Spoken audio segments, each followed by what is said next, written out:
What's going on, guys? We are back very quickly here. We're going to be going into Insomniacs taking on Vec Fantasy Main in what is sure to be a thriller match here right now for tonight.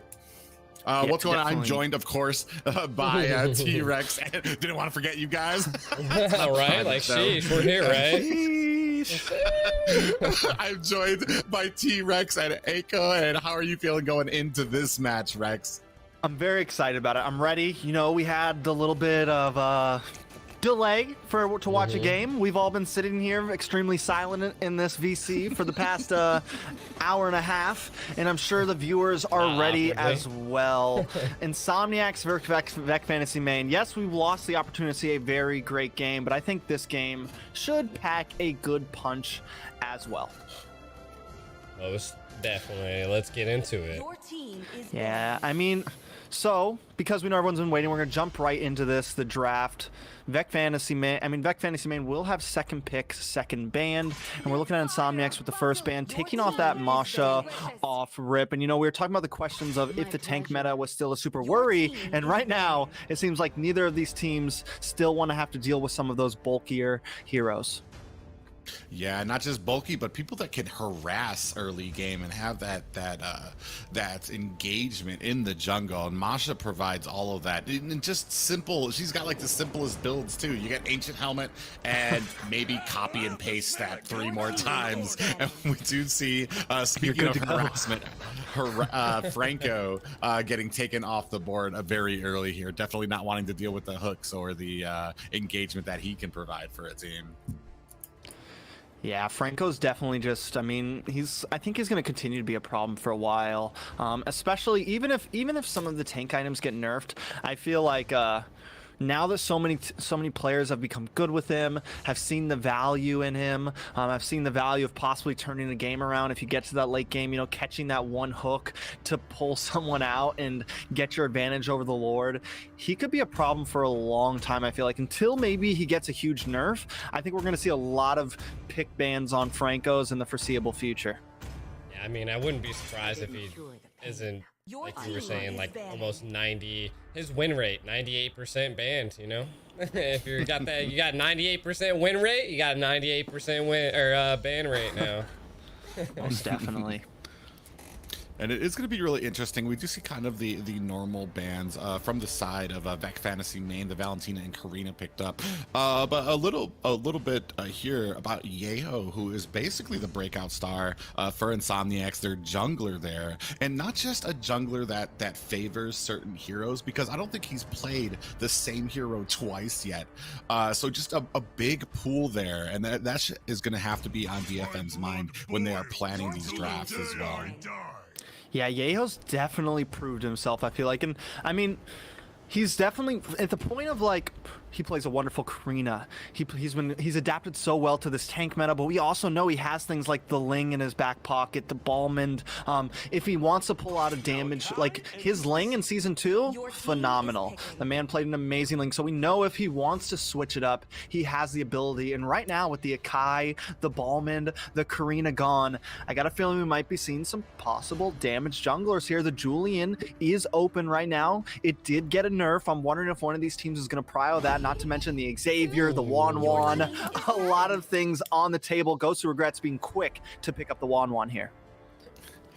Yeah, pretty, as you were saying, like there's some of those really strong picks still open, but I'm actually kind of surprised. We were talking about earlier, I kind of suspect, but as I say it, I know these teams are going to go the opposite. I was wanting to see the Faramis come up as he's been such a lethal support and roam so far, but maybe these teams really not comfortable on that yet. Going to go with something that's a little bit more solid, something that they've been practicing on.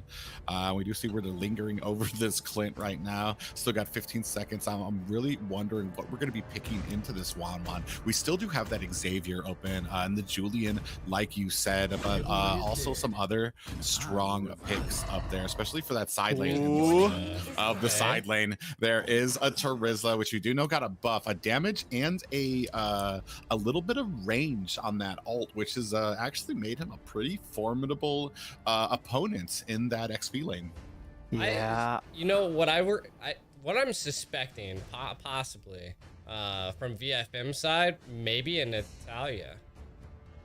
That, I mean, the Natalia could be possible, and I think Natalia is always a viable pick. We just don't see a lot of it in NA, and I would love to see a couple teams start picking it up and just adding that threat. I think it does very well against the Xavier, against some of these squishier picks.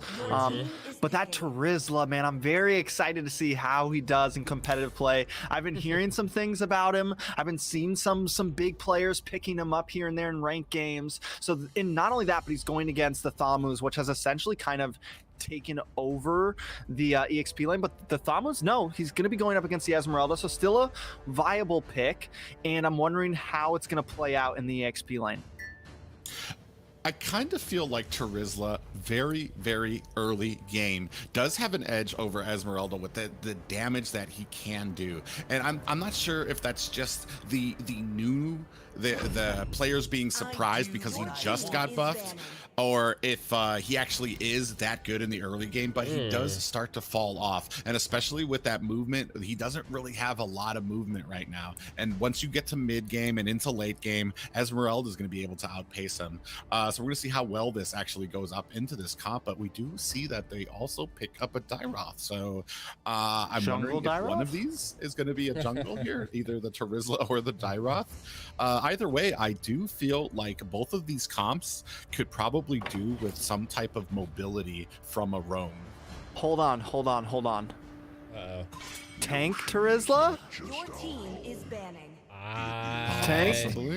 I'm just saying. I've seen him in the jungle. Oh no, there's the never retry. mind. Jungle. I was waiting for the retry. I was like, if no retry pops up on this Dyroth, but I do like the Dyroth pick up there. So like, even if the Terizla starts to fall off a little bit, they still have an answer for that Esmeralda. They still have an answer for the front line of Insomniacs. I think the major problem that they need to work with right now, though, is how are they going to deal with this 1-1, right? If the game gets close to the mid or the late, right now they have nothing that can really dive. Yes, the Terizla has that new range, but I still only see him getting to the 1-1 with a big ambush, and even then, she can get out of CC. So, I mean, they have to find some answer to get to the back line of Insomniacs right now, I feel.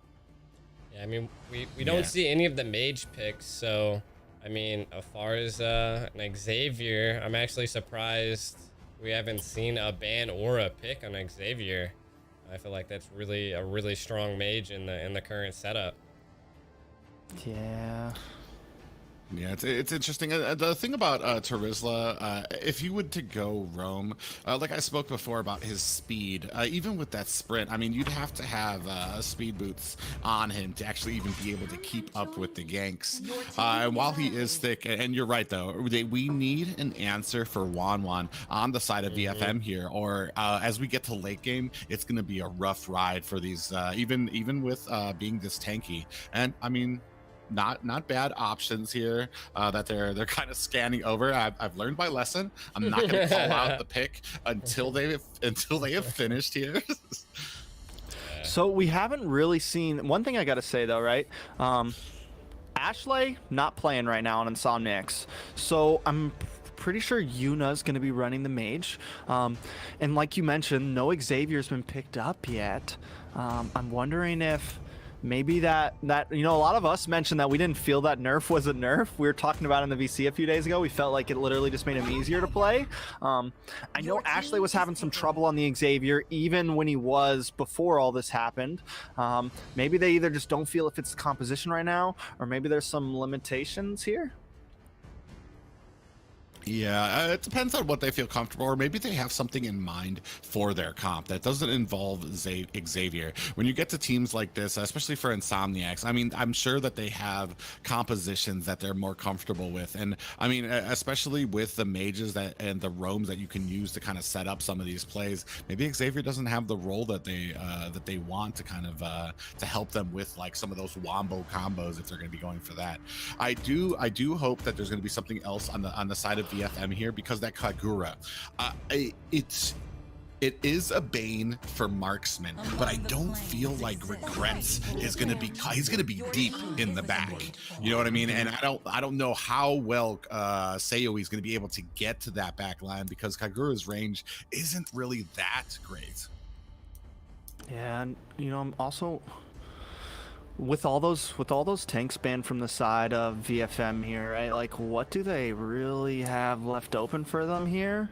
The Grok, I think, is a great pickup from Hate here. And right now, it looks like a lot of zoning power from the side of Insomniacs with that Yve. And I think the Yve does complement, instead of going for the Xavier, it's going to complement the ability of that dive composition that they have. The only thing is and there's not really much they're now picking up the Chow, so maybe that's their answer to get to the Wan here, to get to that back line. But is it going to be enough? Like, I feel like Chow and Terizla are really going to have to hard focus on that, and it's going to be tough, man. I'm liking the composition from Insomniacs right now, and I just don't know how to feel about Vec Fantasy main just yet. Yeah, we're going to be moving into this first match. Insomniacs taking on Vec Fantasy main, the first game of the series. And I'm excited to see it. I definitely want to see how well they can deal, especially with this early game, and how Terizla is going to do it. This is going to be our first actually live streamed match of in the squad league with Terizla in it. So we're going to see if he gets that 100% win rate or goes to 0. But unfortunately, looks like we're going to have to take a little bit of a pause just to make sure that everybody's kind of like on the same wavelength here and not too much of a lag here.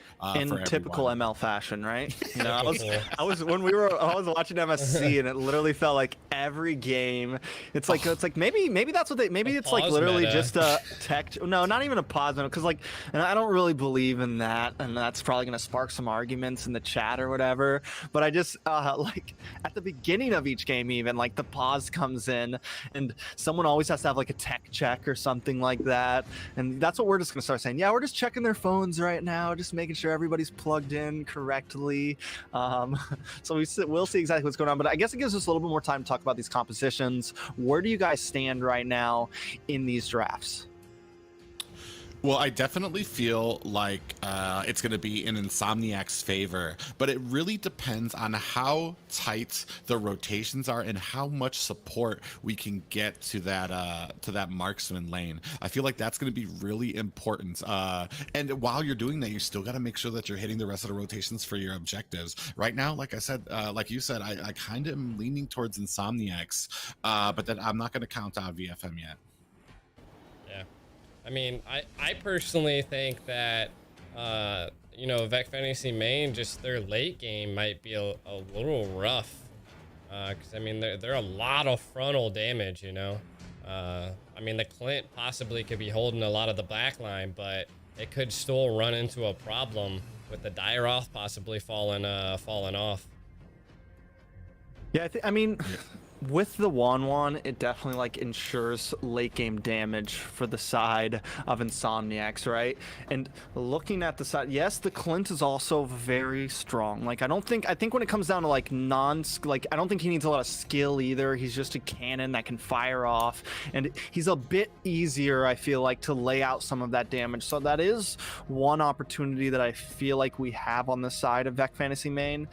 But I'm just wondering how they're going to be able to deal with the Esmeralda, with the Grok. Grok, as long as he's got that first skill cocked, he's going to be able to nullify any CC that the Terizla brings in. So it just kind of seems a little worrisome. Like, Vec Fantasy main brings in a lot of CC, right, to deal with this heavy frontline base that Insomniacs have. But I feel like Insomniacs also have an answer to that.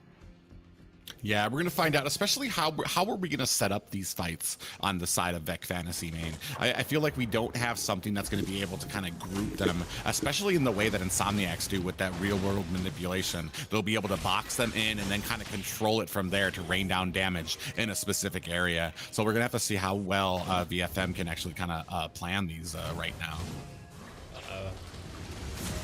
Now Galaxy. Yeah, We get a little bit of an engage already up by the Litho Wander, but I mean, in this delay, Litho Wander also, I think we're going to see a lot more fights. Reckless coming in on to Hate. Yeho able to secure that quite easily. VFM deciding to back off here, head back to that blue buff. Finesse did decide to take the red buff first, so he's going to be rotating down now. Everyone might just be having a bit of a clash here in the gold lane. Yeah, and able to get that, and so that's going to mean their rotations are up. We do see Grok up at the top, kind of like throwing a little bit of harassment out. A wall does go out, but I mean, no big engagements yet. And yeah, like you were saying, that they are trying to make it so that first Litho Wanderer is forcing engagement. It's a lot later, gives almost all the junglers time. Even a Cyclops could probably clear his purple buff in time to get over the Litho Wanderer. So I mean, and probably wanting to see more fights, because normally we don't see anything until that turtle buff. Yeah, and we are getting a bit of a gank on it. Goes through Gretz. He will be taking out first blood, going to Finesse. Hate now on the run as well, taking a lot of damage. The ult comes through, not quite able to land it, but Hate still not able to get away. Finesse wants to close the deal. He's going to dive under the tower, takes a bit of damage, but able to get that double kill, putting him at 2-0 at only 2 minutes into this game. Just an excellent little toss of aggro from that tower. Unfortunately, that's going to leave this tower, this turtle open a little bit, and we're going to see if Yeho is going to have enough time to get this uncontested, and it looks like he does. Yeah, and he is. I mean, that's... So you kind of have a bit of an answer back there for Insomniacs. You get the turtle, you get a bit of a priority. You're able to actually keep the gold lead, even though you just took 2 deaths, which just kind of goes to show that Insomniacs know how to farm, even if they're a little bit behind. Yeah, and right now a little bit of a duo and a cut lane here. A very aggressive by Insomniacs right now onto that lane. Definitely trying to kind of reverse what happened here, as Regrets did take that early death, and now they're trying to kind of even the slates here a bit to try to get Clint pushed back a bit. I just want to say, everybody is everywhere, man. Like, they're like a bunch of ants, but T-Rex. Big engage on a Reckless. Reckless will go down there, but the wild charge able to respond so quickly. And I like the fact that Reckless tried to do something there, but goes to Regret, shredded down. Finesse and Patsu able to pick him off quite quickly. Chow doing a little bit of his thing up in the XP lane, but still not enough. Vec Fantasy Main definitely winning out on these fights in the early game right now. Yeah, especially when it comes to catching the rotations of Insomniacs, and I'm really excited for VFM because of that. Like they are very tight right now. This is a big improvement for what I've seen from them in the past right now, and you can see now they're starting to put pressure onto that bottom tower. Yeah, they are coming on to Hate once again, getting cornered in. Does bring out that wall. Reckless deciding to disengage along with Finesse, and they don't get anything major out of this. Hold on, Galaxy sitting in this bush, maybe for walking into a bad situation. Doing a bit of damage to Seoe, but Reckless wants to keep it going, and he is a monster. The Charizla is looking good. Falling Stormwind comes down, and now Reckless has to run, though, along with Finesse. Yeho getting stuck. In comes the Yin Yang over to able to get the finish, though, as the rest of the side of Insomniacs is here to help out, but the fight does still continue. Hate, maybe he's going to find Reckless in this bush. Not able to get the first skill off. So close. And while all this is happening, Jules able to keep going. Another stun on to Patsu. Patsu into the tower. Tang goes off, and Patsu will go down. Regrets getting 2 kills under his belt now. Oh, unfortunately, it looked like Patsu went ahead and dashed in the wrong direction there. He looked like he could have gotten away, but then went right into the hands of that Wan and ended up taking a death to it. Unfortunate for the side of VFM. Yeah, now the turtle is also up. Reckless definitely kind of being a bit of a front line here, keeping vision. VFM does not get the second turtle. That's 2 turtles down. At this point, Insomniac's starting to rubber band in this game. They were looking a little, you know, kind of falling behind a little bit in the early, but they want to kind of push this now. It seems they're finding their momentum. Yeah, not just momentum, but they're even able to rotate out of the lanes. You got that Esmeralda rotating down to mid to help. We do have Reckless coming in now, a little bit of damage. Yeah, and they did go tank to Rizzle right now, but the wild charge comes in. Patsu taking out Bow of Tang is going off, and Reckless will be next on the chopping block, but Yin Yang overturn comes in, and Ghost Regrets is wiped off the map. A lot of damage coming from Seoe right now. I mean, they are just brawling it out. Oh. Ooh, mega kill for High Finesse. She tried to get the shield and save herself, but just not enough. Oh my god, they're just I can't- everywhere. everywhere. They are just rolling it out right now, but finally we are seeing the first tower go down. Yeho Kite able to secure. And then Yeah, and Hate unfortunately might be in that's trouble. Oh my god, Hate taken out by Patsu. The battle does continue. Regrets trying to get them away from this tower. They don't want to lose something. They do have a possibility, but look at Saoi sitting in this bush, ready to bring that umbrella in. Are we going to see the Yang Yang overturn? She connects, and Ghost of Regrets is shredded apart once again. Saoi making some plays in this game, Private.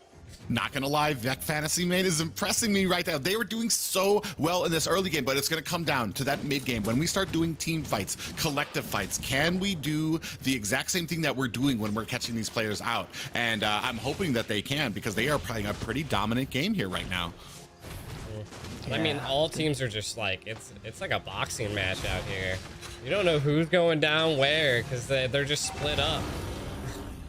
Yeah, and what you got to point out as well is, you know, the gold is even, and yes, they've been brawling back and forth, but essentially it's a base game. Hold on, Way of the Dragon does connect onto AO. Real manipulation does come out, but Jules is able to get that kill. Finesse will secure it. Reckless, though, will go down to the bow of Tang, and it continues on to Sao. Gosu regrets 2 deaths, 4 deaths, but it does not matter because he's sitting at 6 kills. As long as Regrets can stay away from that umbrella, he may be able to carry this. Finesse, though, wants to come in, but will get shut down. The killing spree going to Regrets once again, and Jules will be next. This could be the tipping point. We've finally seen a possible actual gold lead here going to Insomniacs. You wished it into existence. Yeah, unfortunately, VFM, a few mistakes there after they lost a few players. That's the time when most people might want to go ahead and back up. We do see a little bit of engagement here at mid. Yeah, Reckless not going to be able to survive this one. Unicutie able to get the kill with that real manipulation and help secure another one into the hands of Insomniacs. Galaxy and Patsu having a bit of a boxing match. The damage from Patsu on this Clint is starting to be enough, possibly, to maybe even hold Galaxy at bay. Saoi also in a bad position. Goes to Regrets under the tower. Yin Yang overturn comes in, though, and they will battle it out blow for blow. But Saoi just on fire. The Dragon connecting, Finesse picking up the kill onto Unicutie. Yeho now in a bit of a bad position. The ult comes in. He does miss. Hate with a beautiful wall, able to stop Finesse in his tracks there. I mean, God, we missed our first series, but they are definitely giving us a show right now. Yeah, the back and forth is amazing here right now, and every single time I'm like, well, Vec Fantasy is going to want to do this if they want to stay in it, and they do. Whether it comes to actually the macroing up and taking towers and making sure that these kills are worth it, or positioning, like you can see them now starting to position around this turtle, starting to play like the veteran teams that we see here in the squad league.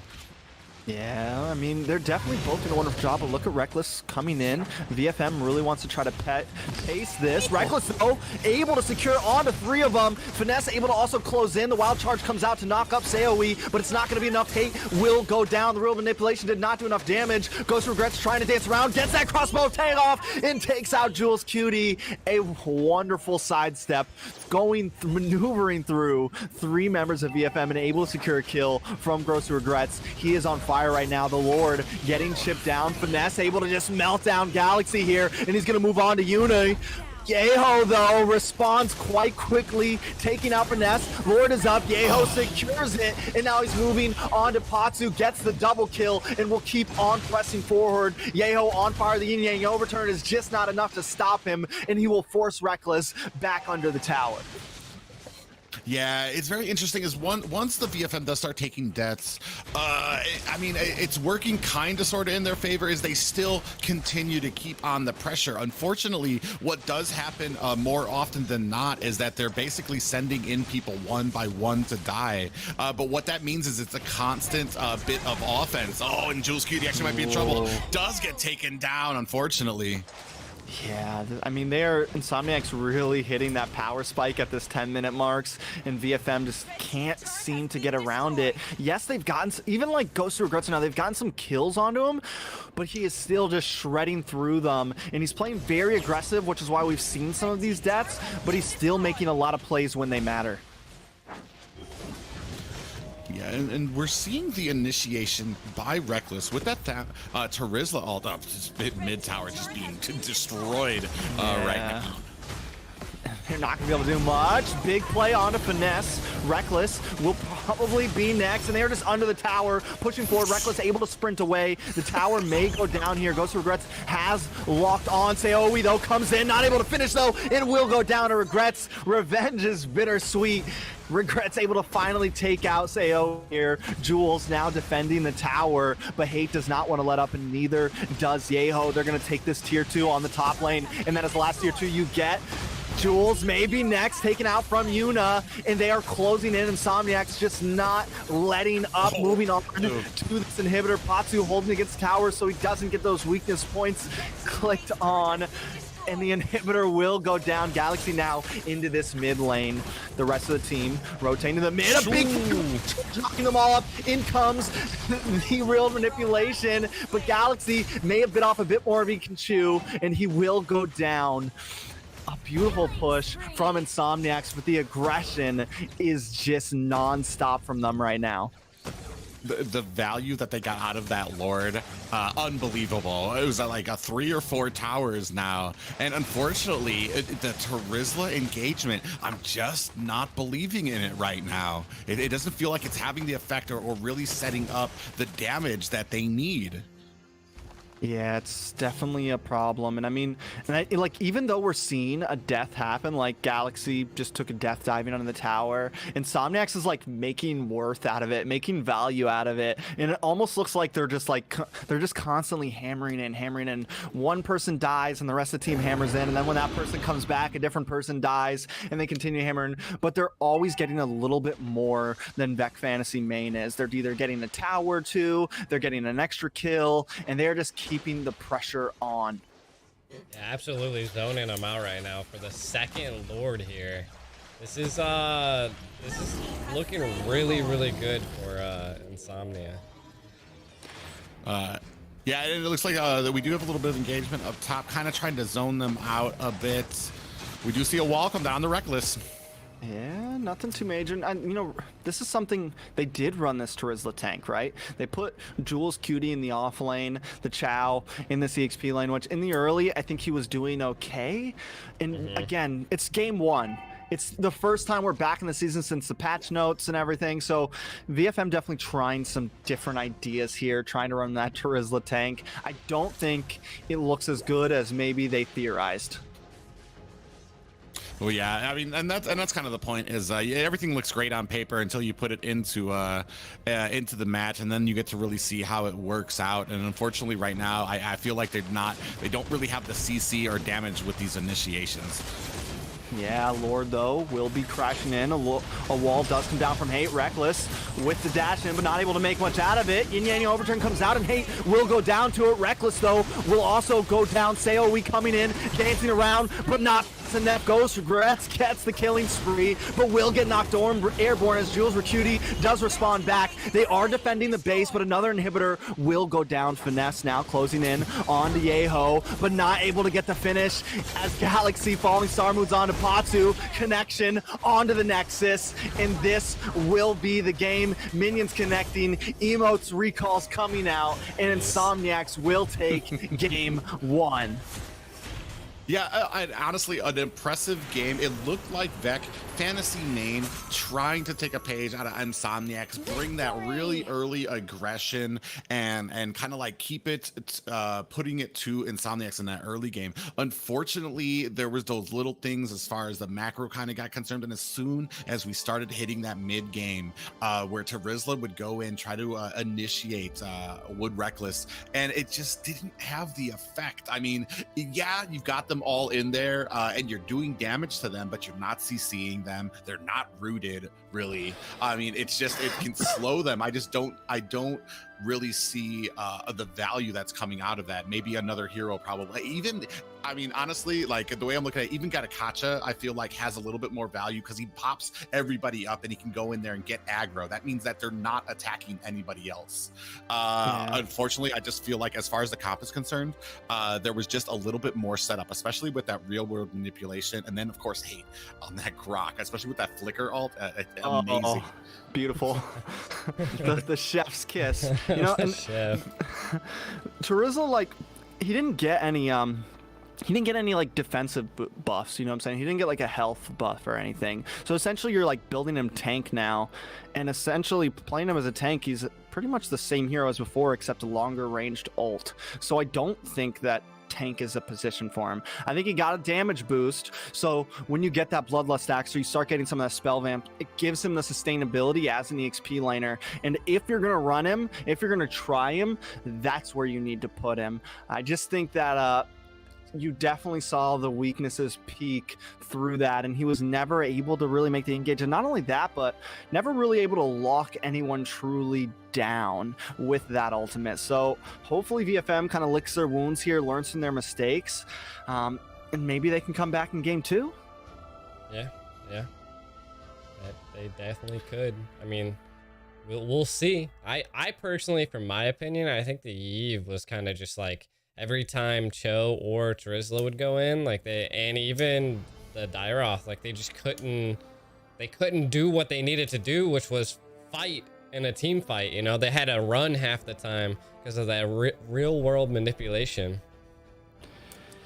Yeah, a lot of diving and nobody like.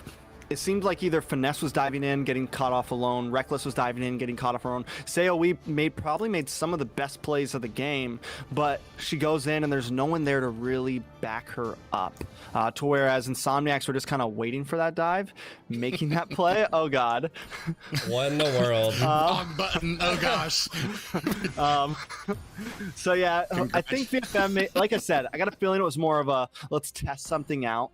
Let's do something a little different here. It's game 1. We have the opportunity to, and hopefully we see them maybe get back to their roots a bit more in game 2.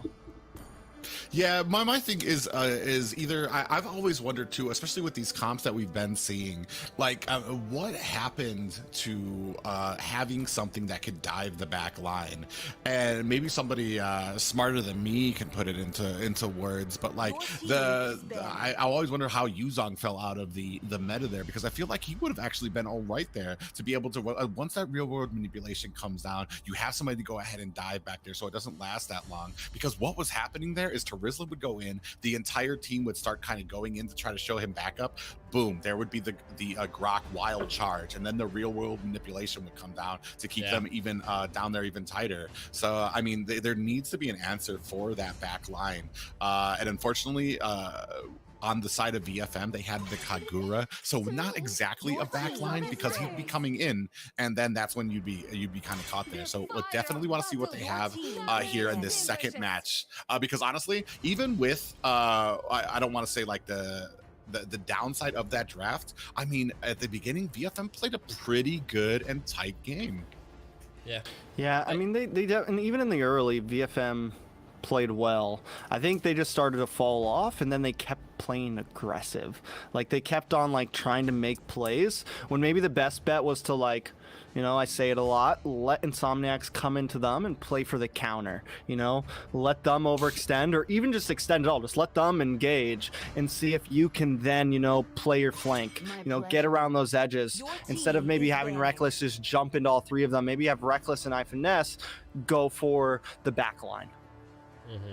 Yeah, I mean, the comps were just, they were so heavy on that front line that I think it was just a little bit too much. Like you were saying, the Terizla just wasn't able to get in there and do any sets like a real tank would have done. It wasn't a key play there. But we are seeing great bans here. The Franco, the Masha. I was like, the Franca. You just turned into a chick. Hey, Franca. The Masha, the Karina. They're even getting the Wanwan out of there. Personally, that Wanwan was just, it was too much for him. Yeah, I don't think the Wanwan can get left open. I think it's something that they have to ban out. If they're not going to pick it, have a plan for it. Yeah. I mean, like, I'm all for like a lot of these teams I see, like either if they don't trust the skill of the other player, or maybe they need that plan for it. Like if you leave an Akai open, you've got the Diggy coming. Wan, I'm not sure. I mean, you got the Kufra that can be played in there. I'm not sure if a VFM has a Kufra, if they play a Kufra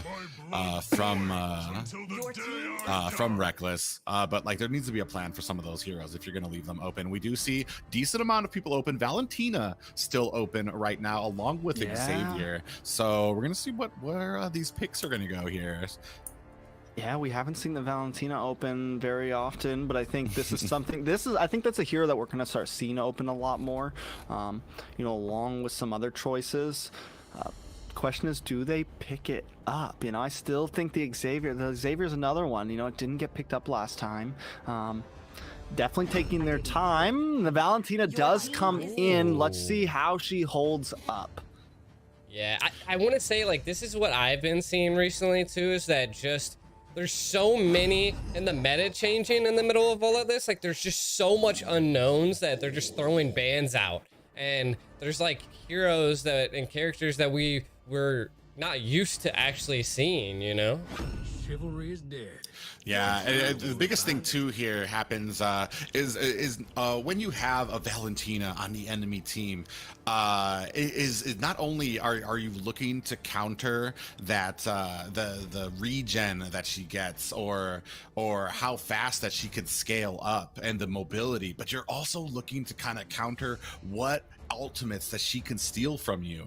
I mean, so far, I mean, it's all right because the ultimate from Clint, not really much you can do with that on a Valentina or with the attack power she gets from it. Thamus, possibly she might be able to get some regen there, but not enough. So right now I do like that Insomniacs are picking heroes that Valentina really wouldn't shine from stealing their ultimates. Oh, there you go, Private. It's your favorite hero. Wait, Matilda. I'm not ready to love again. I'm not. Oh, jeez. Oh, someone broke Private here. Maybe I'm Matilda.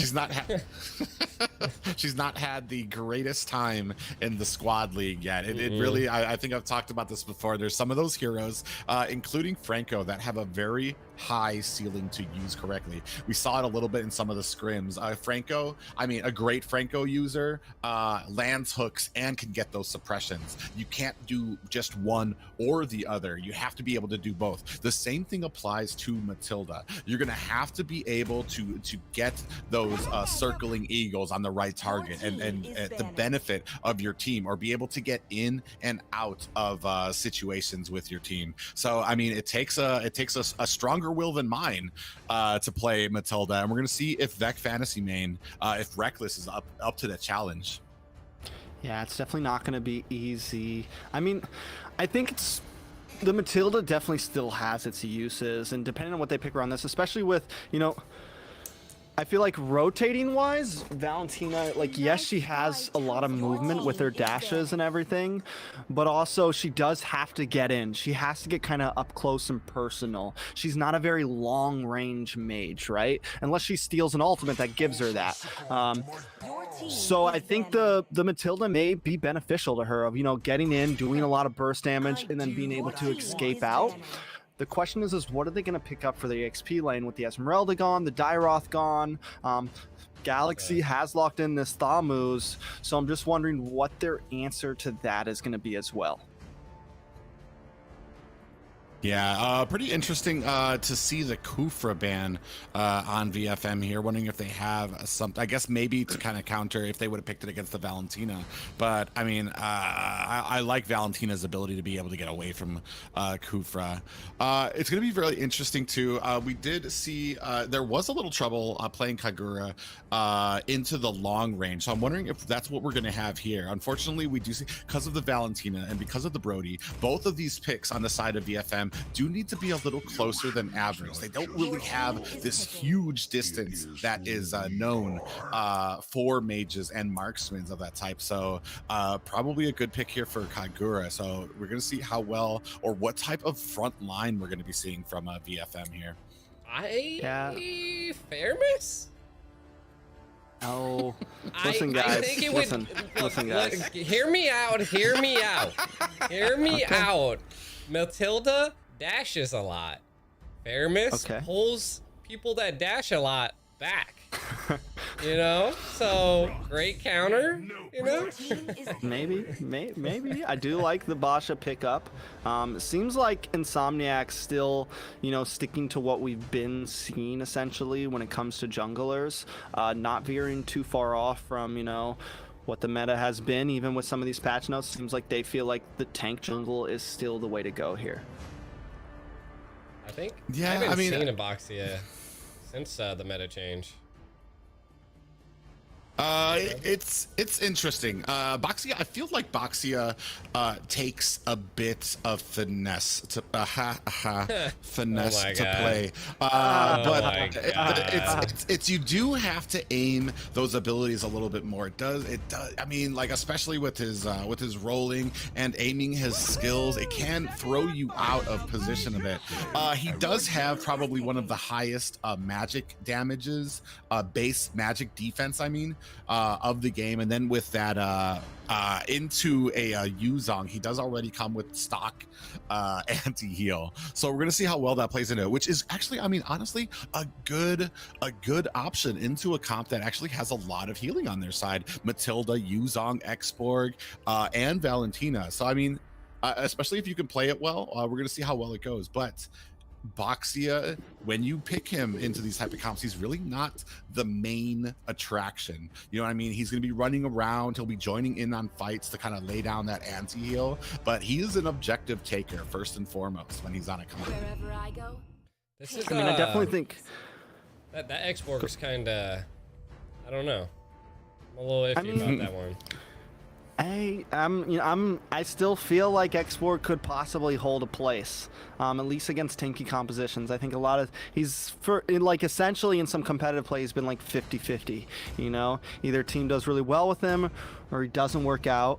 And what I've been saying, and I'll say it again, is I think what works with him is you have to get the Hunter Strike. You have to get the War Axe to give you the speed boost when using that first skill, so that you can kite, so that you can keep on doing chip damage while staying away from the enemies.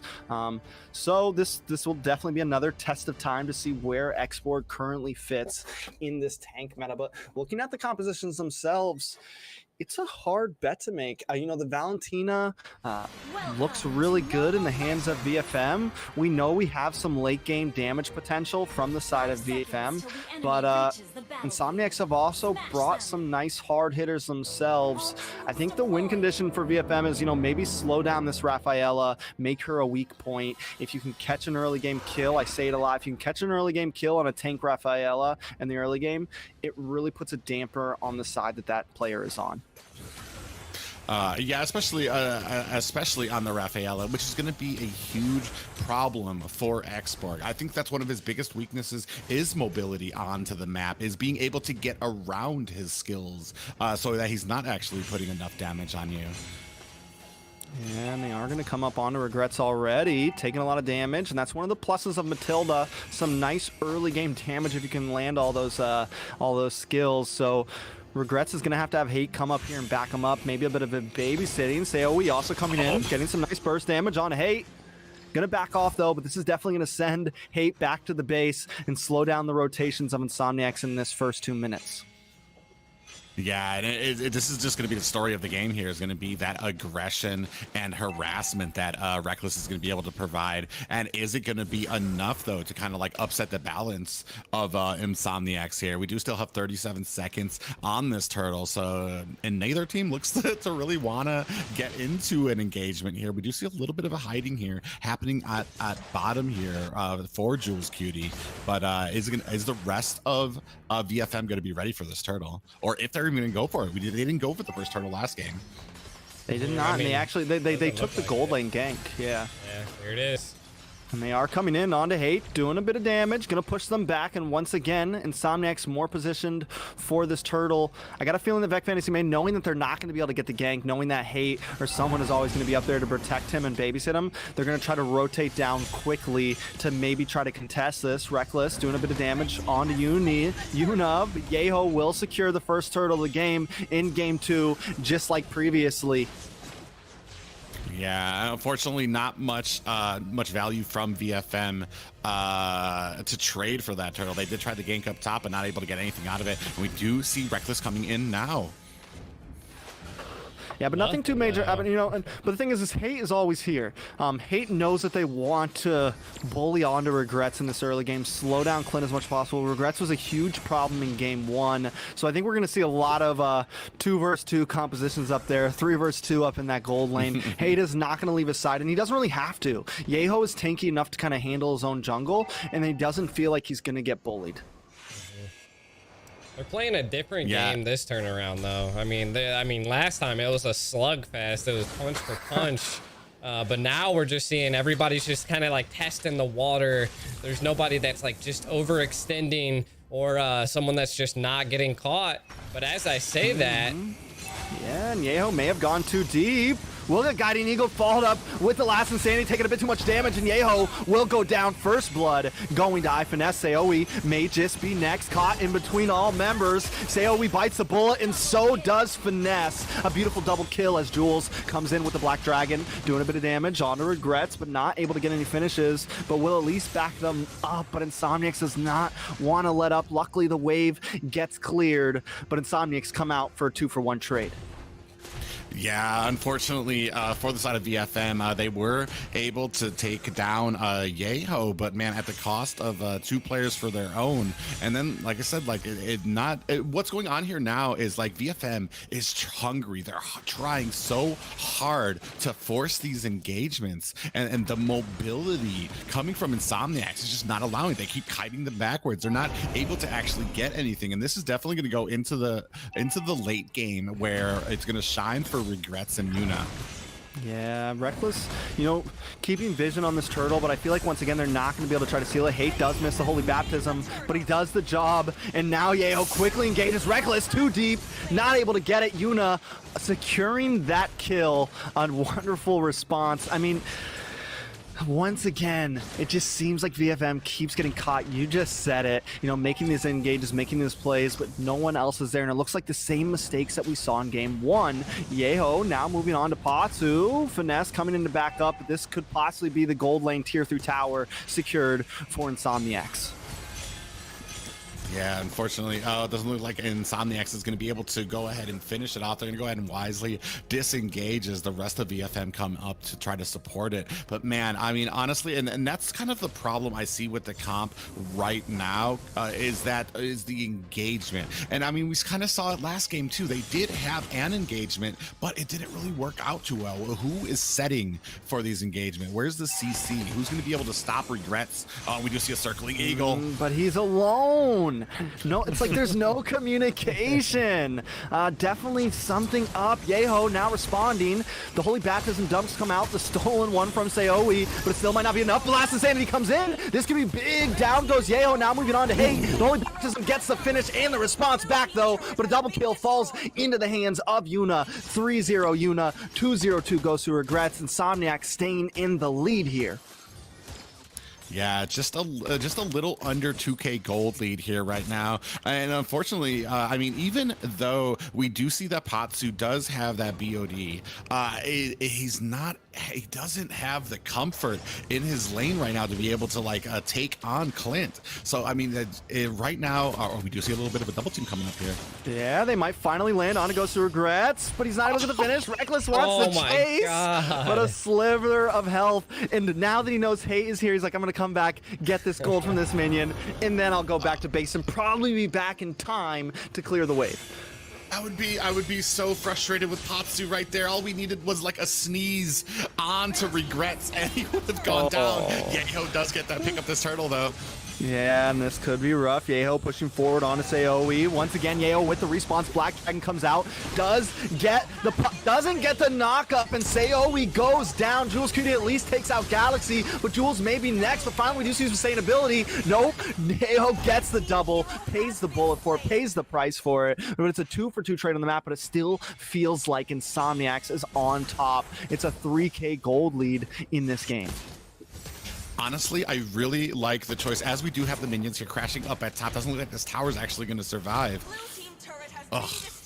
And it does go down, but like I was going to say, that the fights shine for VFM when they're in the jungle in those tight little spots where iFinesse can go ahead and put on that true damage from that X-Borg onto the entire team, because there's really not much area for them to be able to spread around. It's these wide open fights in the lanes that they're really getting punished for, because they can get flanked or they can get rotated around.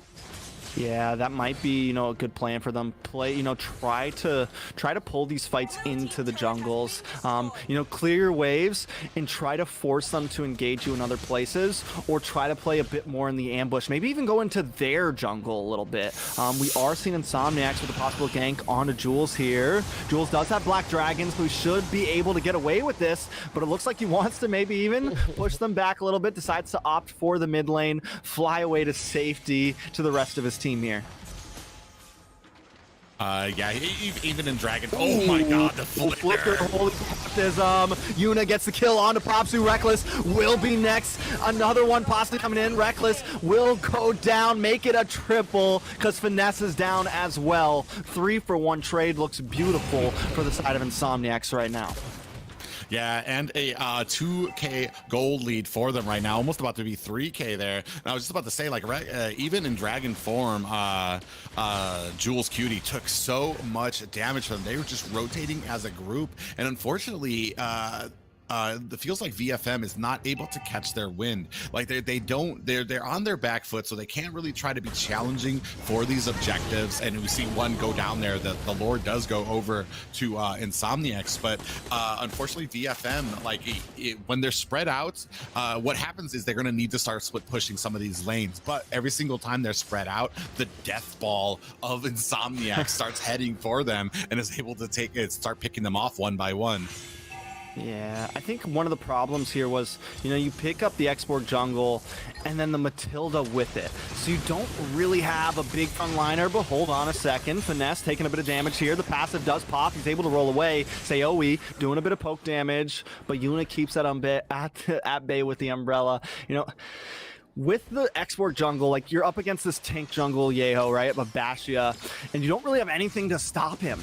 You have nothing to really stop them from just rolling into you, from, as you stated, to snowball into you. And Yeho continues to stay and hammer in with Ghost, who regrets firing shots from the back line. The Lord is still coming, though, VFM. What are you going to do here?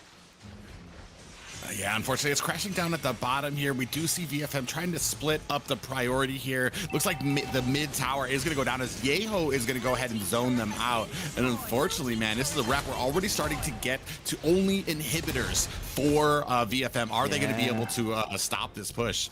I don't know. Lord has connected onto this inhibitor. Galaxy plays a distance, waiting for an opportunity to jump in along with Yeho. They're going to catch Reckless here. Yin Yang overturn. Yuna gets the kill. 1 down, 4 to go. Will Insomniac secure this? Yeho diving back and forth over these walls, playing the distance. You see him with this kind of back and forth maneuver. Finds his target, connects onto Saoe. She's forced to dash away, and the first inhibitor of the base does go down. Umbrella connects onto Finesse, but he's going to be able to kite away, but they're going to rotate down to this bottom inhibitor. Make it 2. This looks just like game 1, but they're finally going to catch someone. Regrets forced to flicker out, and a miss last insanity. A wasted ult from Finesse as the rest of Insomniacs opt back up to the top. Can we make it a 3 inhibitor push off of that one Lord? A lot of material. Saoe trying to come in. Reckless now, maybe in a bad position. Yeho able to catch him. Black Dragon comes out into the back lane, stopping Galaxy from going back to base. He does get the connect, but is he going to finish it? Yeho a little too deep, will go down as the rest of the team continues to push forward. Jules Cutie cannot survive. 1-for-1 on the map right now. Seho, we finally starting to do some nice damage, taking the form of this thought moves, but not doing anything major. And even though Yeho goes down, the amount of material collected from Insomniacs in that push is just gigantic. One of the things I noticed too is as soon as Yeho went down, Finesse went ahead and disengaged. Maybe a little bit of miscommunication between the team because it looked like the entire rest of the team was ready to keep on with the push. And I mean, I'm all for going for a push or disengaging, especially after you get a character down and you get the enemy on their back foot. But your entire team needs to be on the same page. Yeah, I mean, and this is the continued mistake we've seen in 2 games now. You know, one of them making the play, the other one's not knowing. I don't know if there's just, you know, a lack of communication currently, people not wanting to listen to leadership, but it doesn't really matter at this point because that's the second Lord. Every single major river objective from the Turtle to the Lord has gone into the hands of Insomniacs right now, and it definitely looks like there's something that VFM needs to work on here. Look at Hate. Ghost regrets it into this bush. The Holy Baptism does come down, immobilized. Passive does pop to help him get away here, and he's going to try to contest for this red buff, but Insomniac's playing it clean. They don't want to force a fight just yet. Yeah, really interesting there too, especially like in that tight little area. Finesse had a plan and he's able to put on the stacks on the entire team, get that true damage. That's what I was saying before. Those little areas favor him right there. And maybe that's where they need to take these fights. Unfortunately, it doesn't look like they're going to have a choice here as the Lord comes down the mid. And look at Yeho coming around over the wall, does lock on to say OE. Galaxy also locking on the base, doesn't want to waste any time. The base is getting melted down. Galaxy does not want to stop. Can he get the finish? Galaxy goes down, but the base will go down with him. And Insomniacs 2-0 sweep on to VFM. Yeah, I mean, what a spectacular game played by Insomniacs with the Force, pretty much showing why they are part of the top, the very tippy top of NA teams here right now. Everything from the draft down to the execution was phenomenal here. From the engagement from Boxia, when they Boxia played his role, like I said, he's not going to be the flashy getting all these kills or anything. A lot of those times all he was doing was zoning out the rest of the team, the rest of VFM, so that Insomniacs could go ahead and either pick up a Lord, pick up a Turtle, or pick up those last inhibitor towers. And yeah, and that's why I said, like, the mobility of them was basically a little bit too much for VFM to kind of put up there. And unfortunately, these drafts, I feel like sometimes there's not a big plan going into it, especially when it comes to engagements. I feel like that is a big hole that can be worked on here is the engagements. Who is going to be making these engagements happen, and then what will the other team do to kind of follow that up? Yeah, and I mean, Insomniacs, something they did so well even in game 2 is they immediately learned from game 1 is, okay, this time we're going to send Hate up to the gold lane and kind of protect Ghost Who Regrets a bit more in this game. Yeho also, you know, playing very smartly, only taking the, almost being like Yeho in both games, being more responsive, not really forcing fights, but knowing his time to come in and force the engage onto Finesse, waiting for them to kind of weaken themselves a little bit and then capitalizing on that moment. I feel like what VFM could have done there was seeing Hate up in that gold lane so much, maybe try to be a bit more aggressive in the mid, maybe even try to bully Basha a bit more, you know, let them expend the Rafaela in the gold lane, and now that they're weak in some of the other lanes because of that, try to respond elsewhere on the map. Yeah, I mean, unfortunately, you're absolutely correct. It is VFM or Insomniacs adjusted very well, even into where they were successful, which was a bunch of those early skirmishes. I'm going to call them skirmishes too, because it was basically, it kind of seemed random, you know, like this player VFM would go down, and then Insomniacs would go down, and then somebody else from VFM would go down, and it was too much of a trade. It was too wild, and I feel like Insomniacs felt that, and they had a comp that every single time VFM tried to show that aggression, they would be able to kite back and be like, no, this is not a fight we want. We're going to go ahead and peel back here a bit. You'll wait until we're ready to fight. And I feel like that's something they did. They did exceptionally well in the second match. Yeah, I mean, they did decent in the first game. They take the win. They had a little bit of a rough start, but second game, like, Ghost Regrets went, what, 2-0-8 that last game? Yeho also kind of finding his groove. The whole team just seemed to get better as both games went wrong. And Vec Fantasy Main didn't really, they just kind of stayed in the same mode. And you mentioned the drafts earlier, and Vec Fantasy Main looked so good up front. You know, they get the Valentina pick, which has had such a great win rate, you know, just done so well. And then the rest of the draft just seemed to kind of dwindle as it went on. Again, the Matilda, I don't count out the Matilda, but it seems like every time we see it, it's paired with something that just doesn't work with it. You know, you lose some of that bulk, that frontline bulkiness when you pick up the Matilda, so you have to make it up elsewhere. And the Xborg was not the elsewhere. I said that in the very beginning, you know, I was like, the Xborg, it was just a little bit of a rough pick from my standpoint. Yeah, definitely rough. I mean, it's, I mean, I like the Xborg, and just like you like the Matilda, I want to see those, I want to see it do well, but it seems like the teams that keep picking it up don't pair it with the things that I feel like it should be with. Yeah, I'm in favor, like, with the Matilda and the movement that and the momentum that she can give to a team. I feel like she just does well with tankier compositions, and because you need something that the engagement that she can provide with that circling eagle, and then taking the rest of your team with you. I feel like you want some nice chunky melee heroes that can dish out a lot of damage if they can catch up. Even like a Thamus, or even Terizla. Honestly, if you go with a damage Terizla and a Matilda, like, I feel like that helps to cover up the hole from Terizla, which is his movement speed, and then brings with Matilda something dangerous that the team's gonna have to watch out for. Unfortunately, what you have is a lot of what we had there was kind of just the Xborg was the only real person that was actually able to take damage, and he needs a little bit of time to get those stacks on to actually really be doing enough to the enemy team to actually be a threat. And unfortunately, they just didn't have the front line, I feel like, to be able to compete there. But a great game by both guys, and unfortunately, I mean, these are the things you learn coming into the squad league, especially for a new team like VFM. I mean, it's something that you're gonna have to pick up as you go.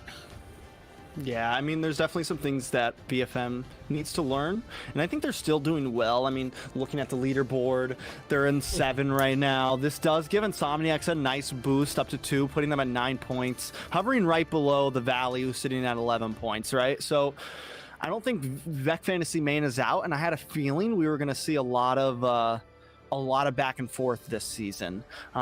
So I think if Vec Fantasy Main can kind of learn from some of these mistakes, I want to see them really kind of focus on their draft a bit, maybe do some mock drafts, maybe do a couple more scrims against some better teams, and kind of see where they're going wrong here. Well, I think one of the biggest things sometimes comes from your ability to adjust on the fly, especially as you start facing teams like Insomniacs, who you saw, like, I didn't even consider a lot of their engagements as failures because they did eventually come out on top. But Insomniacs saw that and they decided to correct it for the next match, whereas VFM kind of had the same plan in mind for the second match. And maybe that's where it comes into having a team that is a veteran, that is constantly changing things up for every draft, has a pool of types of compositions and play styles that they're going to go through. Because I'm going to tell you right now, especially when you're going up against some of the top teams in NA, it doesn't matter what type of play style you have, there's a counter for it, and one of these teams is going to find it, and it comes to kind of rotating those play styles around to try to counter your enemy, because you can't keep on dipping into that same well, unfortunately. Yeah. And just immediately learning from a game, you know, like we talked about. They immediately start putting hate up in the gold lane to protect Gosu, because they knew that was a strategy of VFM there, you know, really try to hark onto the gold lane. And Insomniacs learned their lesson after game 1 immediately, and immediately made changes to adapt to that. And if you're not gonna, you know, you have to be able to adapt every single game, mid game sometimes. After the first 2 minutes, if you see something that's happening that's messing you up, you need to quickly learn, and someone needs to make that call on the team, make that shot call and make things change immediately. And if you're not going to be able to do that, you're not going to be able to keep up with the best of the best. But enough of Insomniacs up against Vec Fantasy, because we do have a big game coming in, and that's going to be The Simpsons versus Ethereal. Yeah, pretty important game here for both teams. Unfortunately, Ethereal has had a rough go of it right now. Somebody has to in the squad Always. league. I mean, somebody has to, yeah, I mean, and it unfortunately that's Ethereal right now. But I mean, to their credit, they're still here, still ticking, and still ready to take on the challenge of the Simpsons here. And I'm definitely excited to see what these teams have to offer here, especially going into our last match of the night, so we know it's going to be exciting. Yeah, I mean, we had a nice 2-0 sweep, and I got a feeling that Ethereal still has a lot to show. They definitely haven't had the best games, but we've also mentioned that they started off the league going against some of the top teams. Their very first opening day game was up against New Wave, right? New Wave definitely being a very top competitive level team. Day 2, or then the next week, they go up against Area 77. And then after that, they go up against Vec Fantasy Main, which that probably should have been the game that they could have got a win with, but there was some issues that happened. I'm pretty sure there was some internal problems, and they weren't able to finish out game 2 with their full team. So hopefully they've gotten things back together. They're ready to go, because they made it through qualifiers. They earned their spot here, right? Like, they are a decent team. But can you hold it together throughout some long-term games like this? Well, that's one of the things here for North America, as far as needing to find consistency in everything that you do, whether it's play style or the people that you're playing with, or are constantly being there. And there's going to be ups and there's going to be downs, but that consistency is sticking together through that, and being able to talk through it and be like, all right, guys, this is what happened that last game. This is where we need to fix up, and this is where we need to train on. And that's what I'm starting to see from Ethereal, and hopefully they can kind of keep that together. I mean, everything is so simple when you're on top and when you're winning. Everything's so easy. It's so easy to get along with people. It's so easy to take instructions from people. It's at those moments when you're losing bad and you're still getting those instructions tossed at you, or you just took one of the hardest losses and people are bickering. That's when you get to show that you are able to keep it together. You are able to still take instructions. You are able to kind of keep your focus when you're going into these matches. And I mean, right now, Ethereal is going to be an expert at that, to those types of things right now, because they have had the hardest run, I want to say, here in the squad league so far. That, just like you said, that some of the top teams going up against first, the Area 77, and then New Wave, and unfortunately taking a loss to Vec Fantasy Main. It's a hard road, especially when you get up here, and unfortunately, like, it takes you find out here what needs to be done, just like Vec Fantasy found out in that last match. Like, you need to adjust. There's a different level of play that needs to be happening here in the squad league against some of NA's top teams here. Yeah, and I mean, with the meta change and everything like that, I mean, just from that last game, we can tell that even though that you have tankier characters, like, they're not gonna last as long as they used to. Like, that was a fast game both times. And even even Yeho was getting taken out as a Basha. We've definitely seen some of the bulkier people go down a bit quicker. So there is like a slight switch there. It's a great observation, because you're right. Before, 2 weeks ago, we were seeing some of these tank jungles just like never die, especially when you get into the 10, like once you get past the 10-minute mark, it's almost impossible to kill them. But we are seeing the fights go a bit longer. We are seeing, You know, some of these bulkier heroes get brought down. So what does that have in store, you guys think, for like the future, you know? And the question still sits there, you know, are we going to start seeing some more assassin junglers again? Are we going to start seeing some more marksman junglers again? Yeah. I would like to see it open. I would like. I do feel. Well, I feel like it can be a little frustrating to see some of the same junglers over and over and over again. I would love to see just more diversity in some of those picks, more diversity in the comps. I mean, I've been watching with some of the scrims I've seen. People are starting to kind of dip their toes back into like mobility and quickness to see if that can help them out. We did see that with the second match, a decent amount. While there was a kite, while there was a Boxy, a tank, there was the kite potential coming out of Insomniacs. So I really do want to see more. I'm not sure if we're at a point yet. But with the new meta change, I was going to say that does almost put some of these teams kind of on even playing fields. Like we all just got this changes last week, so I mean we've all basically had the exact same amount of time to kind of be practicing with these learning comps and stuff, because it's a change and it is an adjustment for everybody. So maybe that will help kind of level out the playing field for some of these teams as well. Yeah, most definitely. And I think it could also come down to like the minor adjustments that they've done in the jungle, because they really wanted to bring the jungle's role back. But some games that we've seen, like the jungle gets invaded and harassed so much that sometimes, like, unless you have the communications like on point and you have people that can rotate fast enough, like the jungle just gets behind. And we've seen a lot of jungles, they have to focus a lot of their time into just trying to catch up, especially if they're using a jungler that just doesn't have the clear. So with the delay of the Lethal Wonder, the delay of like the buffs, the red buff and the blue buff going back faster, Franco not able to hook and harass, and stuff like that, I think that's also a huge thing that they're trying to really like just bring the jungle meta, maybe not back, but you know, there. I mean, also with the fact that your jungler now, if he's like 2 levels under within the first 5 minutes, he automatically gets some extra experience, some extra experience. So that in itself, like, it seems like all of these buffs happening to the jungle, or all of these changes, I should say, happening in the jungle, kind of support the idea of some of these more squishier junglers. So if you do get invaded in the early, if you do take a death in the first minute, you're not completely out of the game.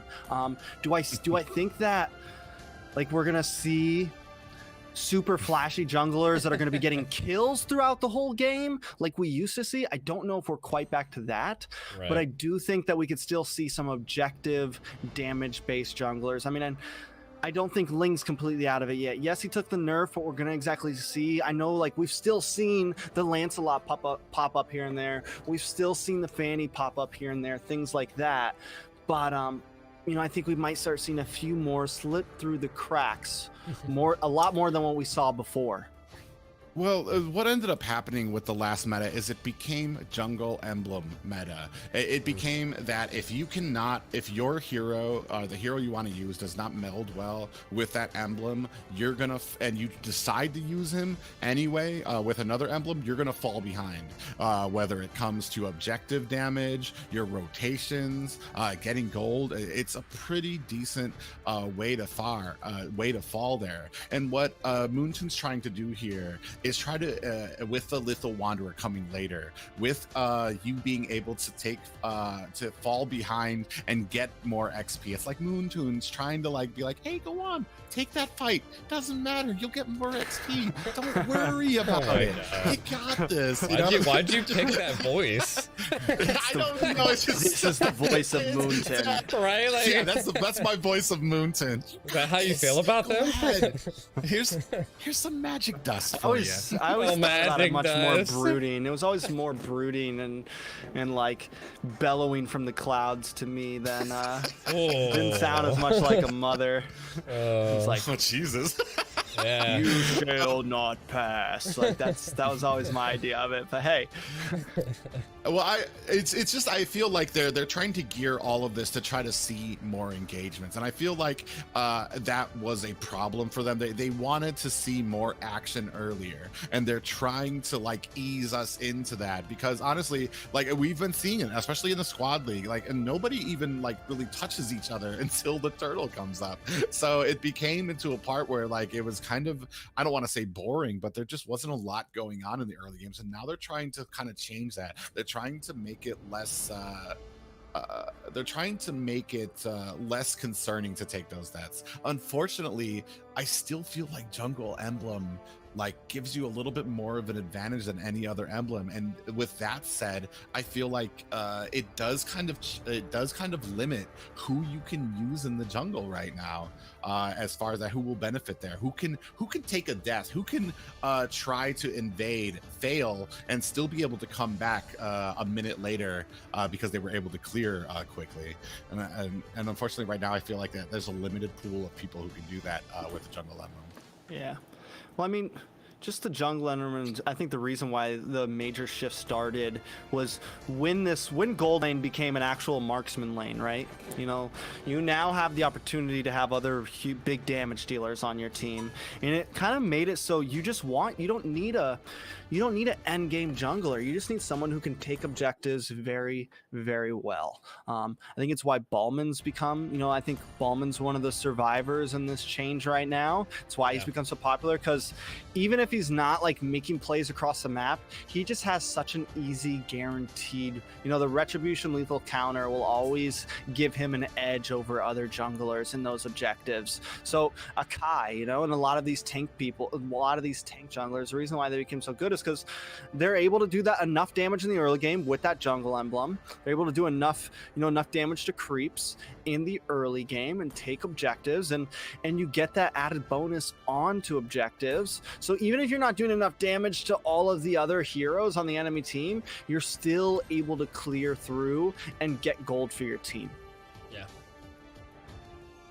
Yeah, they've and that's I guess that's what we're gonna have to see, is how this adjusts as we start moving into the next few weeks. We do have the new season is upon us. Everybody's been pulled back down to Epic, so you're gonna see a ton of people playing the heck out of this beginnings of this season, and I think very quickly we're going to start seeing how the new meta is going to adjust, or what especially from those the new changes with the heroes, as far as what's going to be coming in. Do you have any favorites right now as far as like from the changes, anything that you want to see coming up? Fairness. Maybe. I think this NACT coming up next week and then onward throughout the month is going to be a big deciding factor for a lot of these things. I think, picks that we see BTK pick up, picks that we see Air 77 pick up, some of these things, I think eventually like teams are going to try something like, the YSS might get picked, and if it gets destroyed, it's not going to hold its place. Things like that. Eventually, I think right now some of these teams feel a bit more, they want to be a bit more careful, but sooner or later we're going to start seeing a few picks slip through and some people kind of revert back. I really think it's going to happen. I think we're going to, see some of those junglers that we didn't see in the past, that we haven't seen recently. I would like to see like the Lancelot become popular again. I would like to see the YSS become popular again. Those would be like some of my favorites to come back and see return. From a purely casting standpoint, I agree. From somebody who ranks, I don't, because I hated seeing lances, especially those great lances that are basically just dancing all around you, and you're like, man, stand still so I can hit you. Stand still so I can punch you. But man, there's been some that I'm really excited. I was really hoping to see more Vexana than I have so far. Unfortunately, I feel like she's still a little new right now. Mobility is an issue for her, but there have been some changes to Nathan. I love the play style of Okay. him and what he can do mid to late game, and I would love to see that, just because of how fast the movement speed and attack speed he gets is just so silly. I have seen him some hints of him being able to like take down a core without minions at end game. I'm not sure if he's still viable just because of his the mobility that he can sometimes have if he doesn't have stacks. But man, it's going to be exciting to see in these next few weeks, especially now with, like you mentioned, NACT's coming up. The Challenger tournament round 3 starts on the 8th, so you know all of these teams are going to be practicing. Maybe some of them are going to want to bring something different, something that most of the teams aren't going to be expecting. And I'm definitely excited for what that could be, especially with all these different changes that are happening now. Yeah, I think it was really whenever Natan was like a great jungler, things like that. Like he was definitely an exciting hero to see play. I think anyone that can like flicker in, or anyone that can just dash in and do something crazy is always an exciting hero to watch in a tournament, because you just never know. You just never know when the play is going to happen, when some insane set or some insane burst damage is going to get laid out, and it's probably the reason why people have considered the current meta boring or this or that. And honestly, one of the reasons I love MLBB is because of the constant changes. We're constantly seeing something new, constantly seeing teams adapt to new things. So I haven't really been much against the current meta, but I feel like we're on a slow road to a bit of balance overall, with some of the nerfs happening to some of these tank items. The tank jungle doesn't look as good, so maybe it's not that any of it's overpowered. Maybe there's finally some room just for both to exist, and it just is going to come out to which team plays the meta they want to run better. It's interesting that you said that we're on the road to balance, because I laugh because as soon as we get even an inkling of that, we do have those emblem changes coming up. It's gonna flip everything upside down. So as soon as we get there, it's gonna be like, oops, just kidding. We're gonna change everything. Man, but you're right, and that is part of it. Like too, like Moontune is gonna keep on changing it, keeping it fresh, keeping it exciting for everybody. So I mean, and this wasn't even, I don't feel like this was like one of the longer metas. I just feel like people started getting frustrated, as they do toward the end of metas when things are happening. It's like, oh man, we're tired of this. There were people complaining about assassin meta, but people who can't play assassins. That's what it is. And we are jumping in now to the first game of Ethereal up against the Simpsons. Ethereal will have first pick here, Private. Yeah, I'm really excited to see what we're going to be going here. We did see kind of the same bands out of Insomniacs and VFM, kind of sticking towards the same thing. So I am going to be eager to see where Ethereal and Simpsons are for this. We're going to see that same Masha. I haven't seen it often enough to really. I know she can have that harassment and that presence in the jungle. It's just, man, she's just getting banned out, and it's really unfortunate, because she does provide a little bit of excitement for some of those games when you see her pretty much running all over the jungle. Yeah, she's been getting banned a lot. Yeah, I mean, tonight she has. And she was banned before. There's certain teams that don't. Like, I don't think Area 77 versus the Valley, you really see the Masha ban, even though we didn't get to see that game. But like some of those. Oh, geez. But I know like the Simpsons have played the Masha recently. I know some of these teams have played the Masha, so it's not something that maybe Ethereal wants to deal with, because it can be annoying, very, very annoying in the right hands.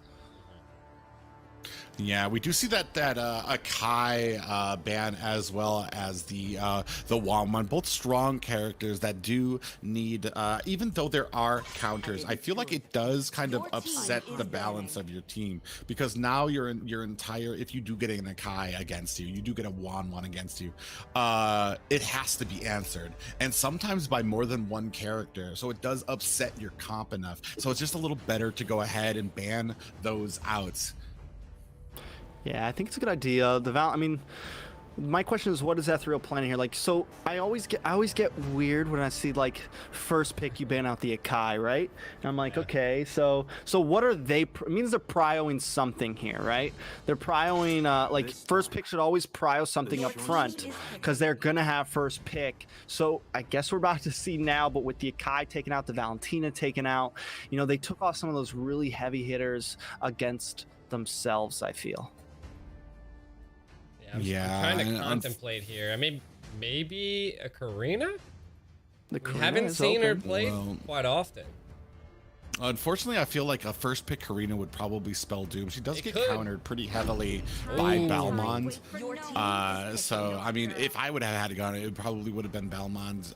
But she does still get countered. Like, it's becoming a game now of like who counters who. Like it still is in that XP lane right now. But we do see Mantap very confident.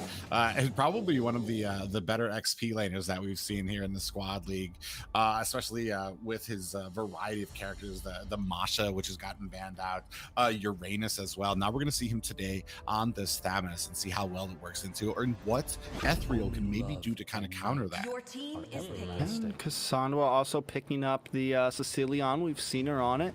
Cassandra being the mage of the Simpsons. I feel like you've now kind of locked in some late game security for yourself. I do like the Beatrix pick up front. It's something that, you know, you see a lot of upper tier teams do. You immediately secure a solid gold laner for yourself, but both teams taking their time for a jungler right now. You know, you mentioned the Karina earlier, and this is what I mean by, like, there's been a little bit of shift, because before a Karina's open and a Kai open, you know, a really strong jungler open up front, like any tank jungler up front is getting picked off rip because most of them are getting banned out. But both teams want to be careful because, like Private said, it is kind of rock, paper, scissors. You know, you pick the Karina, then the other team picks the Ballman. You know, you pick the Ballman, the other team picks something to deal with that. So I'm enjoying watching just both teams kind of playing it safe in this starting ban phase here. I'm actually surprised that I haven't seen it yet. Is the Franco?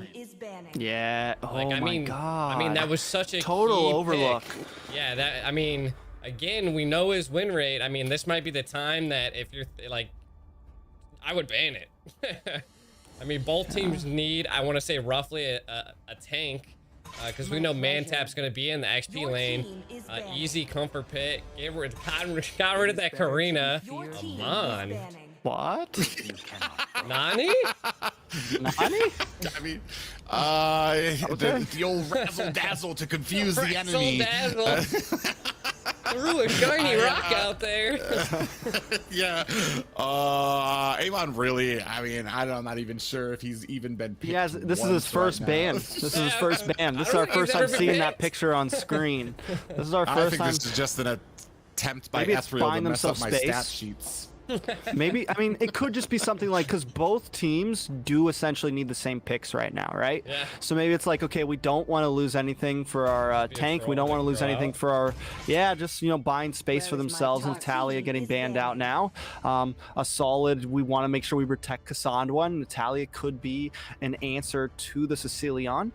So, I mean, I like the bans coming from Simpsons, and even banning out the Karina, it makes me think that the Simpsons, you know, already have a jungler in mind. Not too worried. They are going to have first pick up front here. So I do think Ethereal needs to pull something away from them. The Ballman may be the good choice of ban here with Karina gone now. Yeah, it's going to be interesting to see what they're going to be going for here, especially since, I mean, it's basically been Balmond, Akai, Balmond for Fallen here. So we're going to see what he's going to go for. Balmond is still open, and he has used that before. But I just a question, if you're going to pick Balmond, they wouldn't have banned out Karina. I don't feel like that would be a priority for them. But we'll see what they're going to go for, if they have maybe something new up their sleeves for a jungler. Hey! There it is. That's what you've been waiting for. Ooh, first time seeing a Leo. Possibly? Jawhead. I still haven't seen Franco. I'm just I don't know why we haven't seen the Franco right now. Again, it might just be a hero. It might be a hero like just a hero pool issue. Could really just be that. if you can't land the hooks, if you just can't do it well, then you might just want to stay away from it and not throw. And Ethereal is in a bad position in the leaderboards right now. They're sitting at the very bottom. They haven't won a single game yet. So maybe they just want to play it close to safety and try to at least get a win here. Honestly, and I wouldn't fault them for it, especially when it comes to playing characters. You definitely want to stick with something you're familiar with, something that's comfortable for you. Maybe they just don't like Franco. They don't play him often enough to be that comfortable. It might work into the comp. It might be something that would benefit, but I mean, I would definitely not pick something I don't know or that I'm not comfortable with over something that I am, even if it's not exactly meta. But we do see the Balmond coming out here.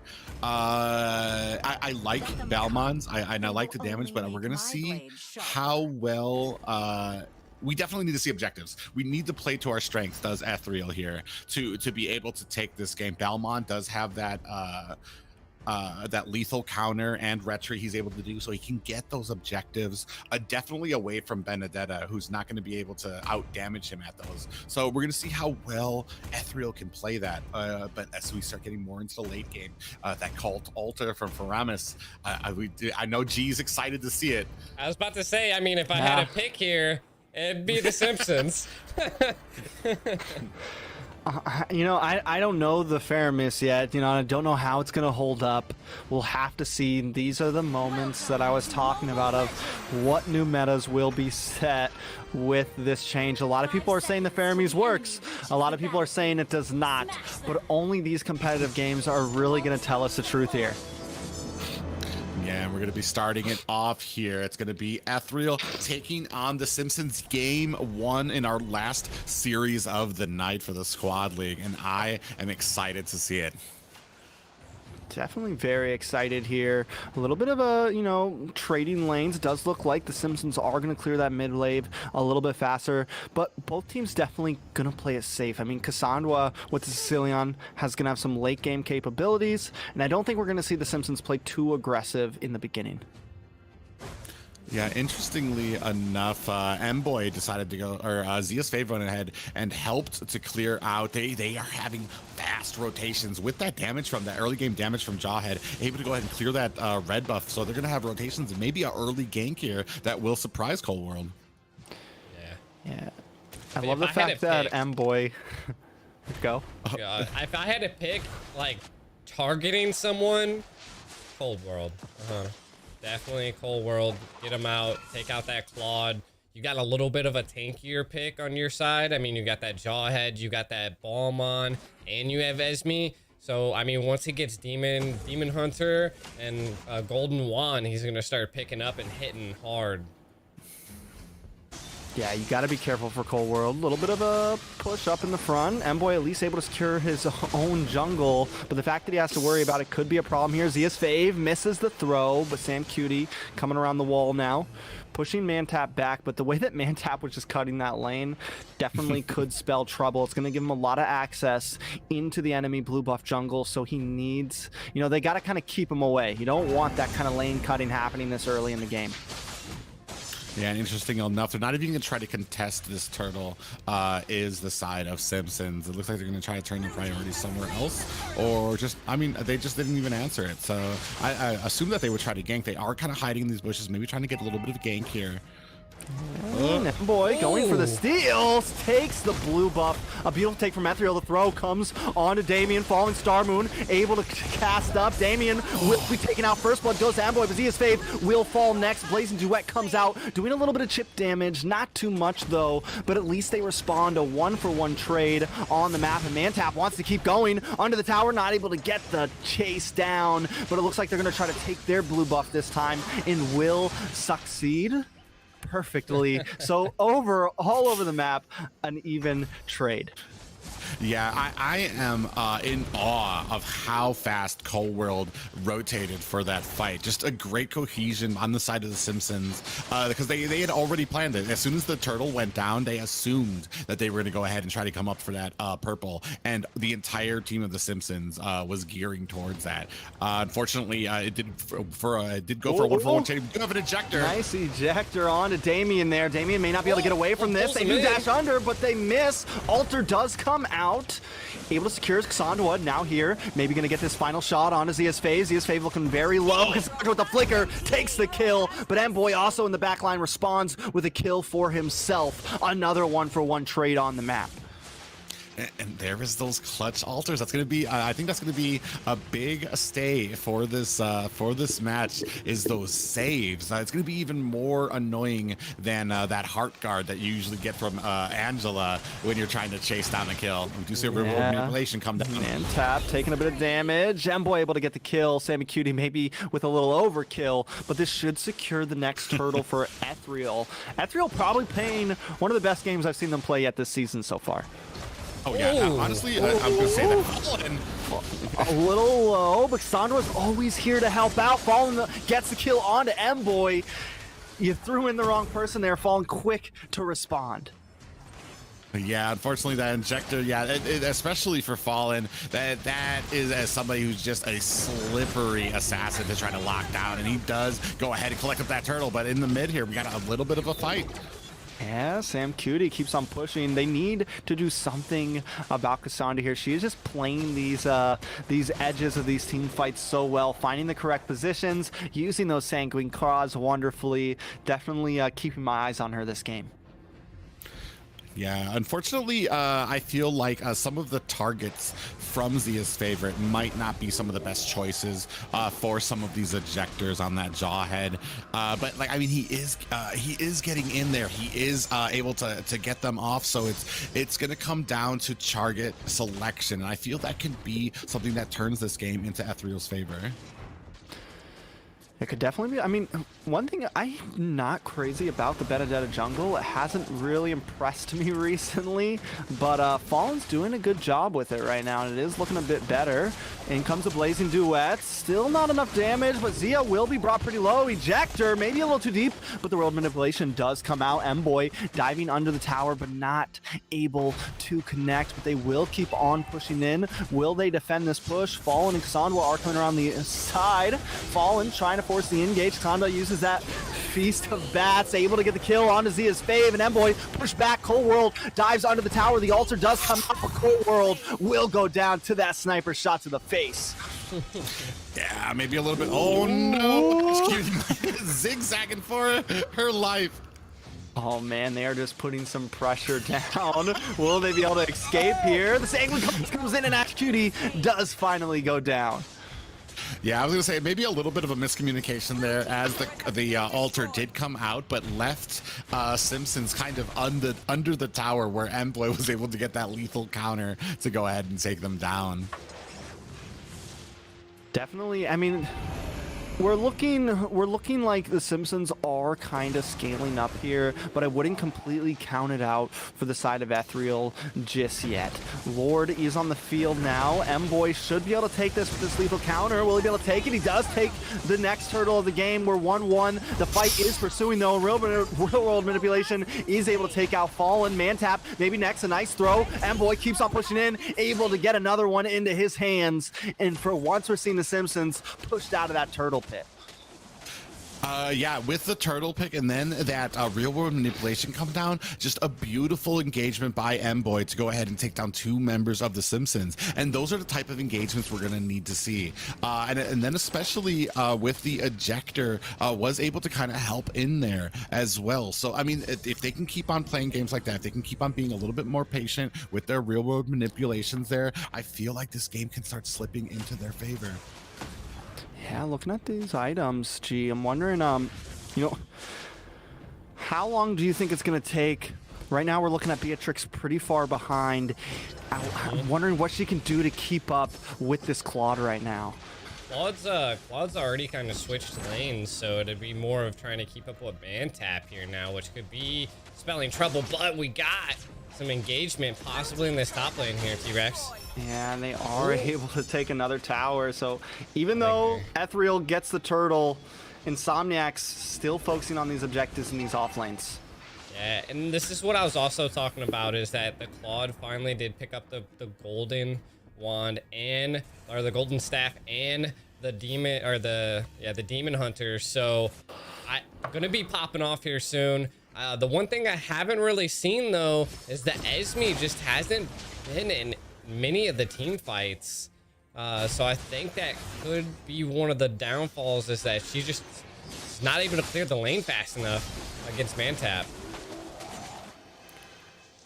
Yeah, unfortunately, Mantap is kind of keeping them at bay. You do see her able to rotate a lot faster. Ooh. Oh, Beautiful pull onto Zia's fave there. Fallen's gonna force this engage. Coming on Ash Cutie. Real manipulation will not be enough to stop Fallen right now, because Ash Cutie will fall.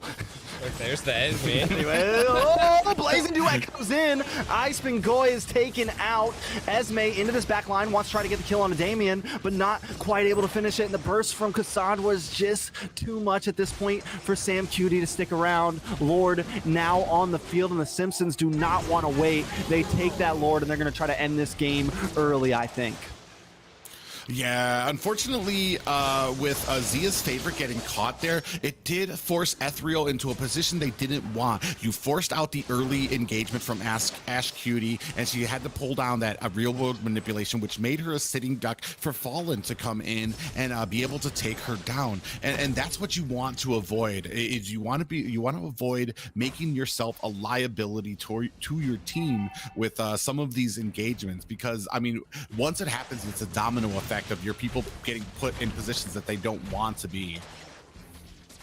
Yeah, and, you know, at this point, I think that we're really seeing them forced into a bit of a late game here. Sam Cutie, though, with the Fallen Star Moon on to Fallen. Lethal counter does come out, a bit more damage coming in. The tower may just go down here. Cold World with some big burst damage, but the altar comes out, so the fight will continue. Zia's favors may not be able to get away. Mantap does collect the kill. Cold World also down, though, but Mantap does not want to stop pushing forward. Cassandra firing shots from the back. Big burst damage onto Ash Cutie there. Yes, they take one down, but Lord is now here. Ispingoy forced to try to melt this down at such low health as the rest of the team controls the rest of the map for the Simpsons. Another connection onto Sam Cutie here from Damien. Those pulls are looking nicer and nicer right now. They're now pushing into this top tier 2 tower, and they're gonna be able to take it. So overall, I feel a nice Lord push from the side of the Simpsons there. An excellent value out of it, and they do latch on to Mantap with the Victor. Mantap may go down here, but he's just so sustainable right now. Real World crashing down on him. Finally, the lethal counter connects, and they're able to get another kill into the hands of M-Boy here. That was a lot of and what is it? wasted. I think they needed it. I think they needed it for that Thamus right now. He's a thick boy. He's a thick boy. Okay. Oh. Oh, no. Blazing Duets coming in. A lot of damage on M-Boy. Cassandra wants to chase down, decides to flicker back out, but they take the blue buff. And at this point, we're seeing the Simpsons just eat away at all of the material of Ethereal.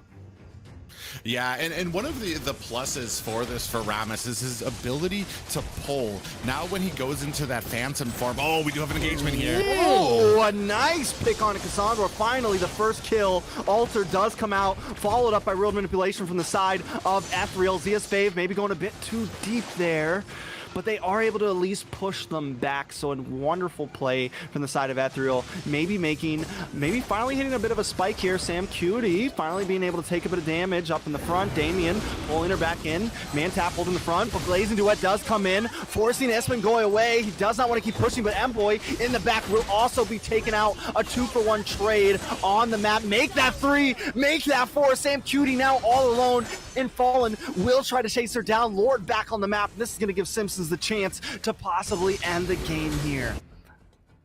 Yeah, this Faramis is just having a huge effect and turn on these battles. No matter how much you think you can sustain, can you sustain like those early, it's like early immortalities for them. And then what happens late games when they actually do get immortality?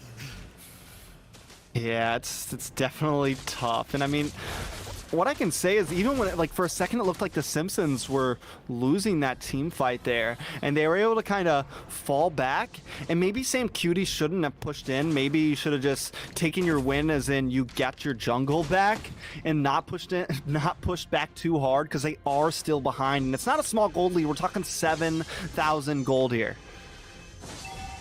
Yeah, and that comes down to kind of your experience in these fights. There can be a little bit of frustration when you are behind. You want to make something happen. You don't want to keep on being passive. But unfortunately, sometimes there's just not much you can do except for wait for the Lord. Wait to hopefully for an opening that comes in, and that's what we're hopefully going to see here if Ethereal wants to stay in this as the Lord comes in. Ooh, nice throw. Cold World will be taken out early in this battle. Ruin Relation does come out. The altar does come up, but will it be enough? Members of the Simpsons are getting melted down a bit here. Mboy trying to clear this Lord, but the inhibitor has been broken. A nice pull onto Sam Cutie.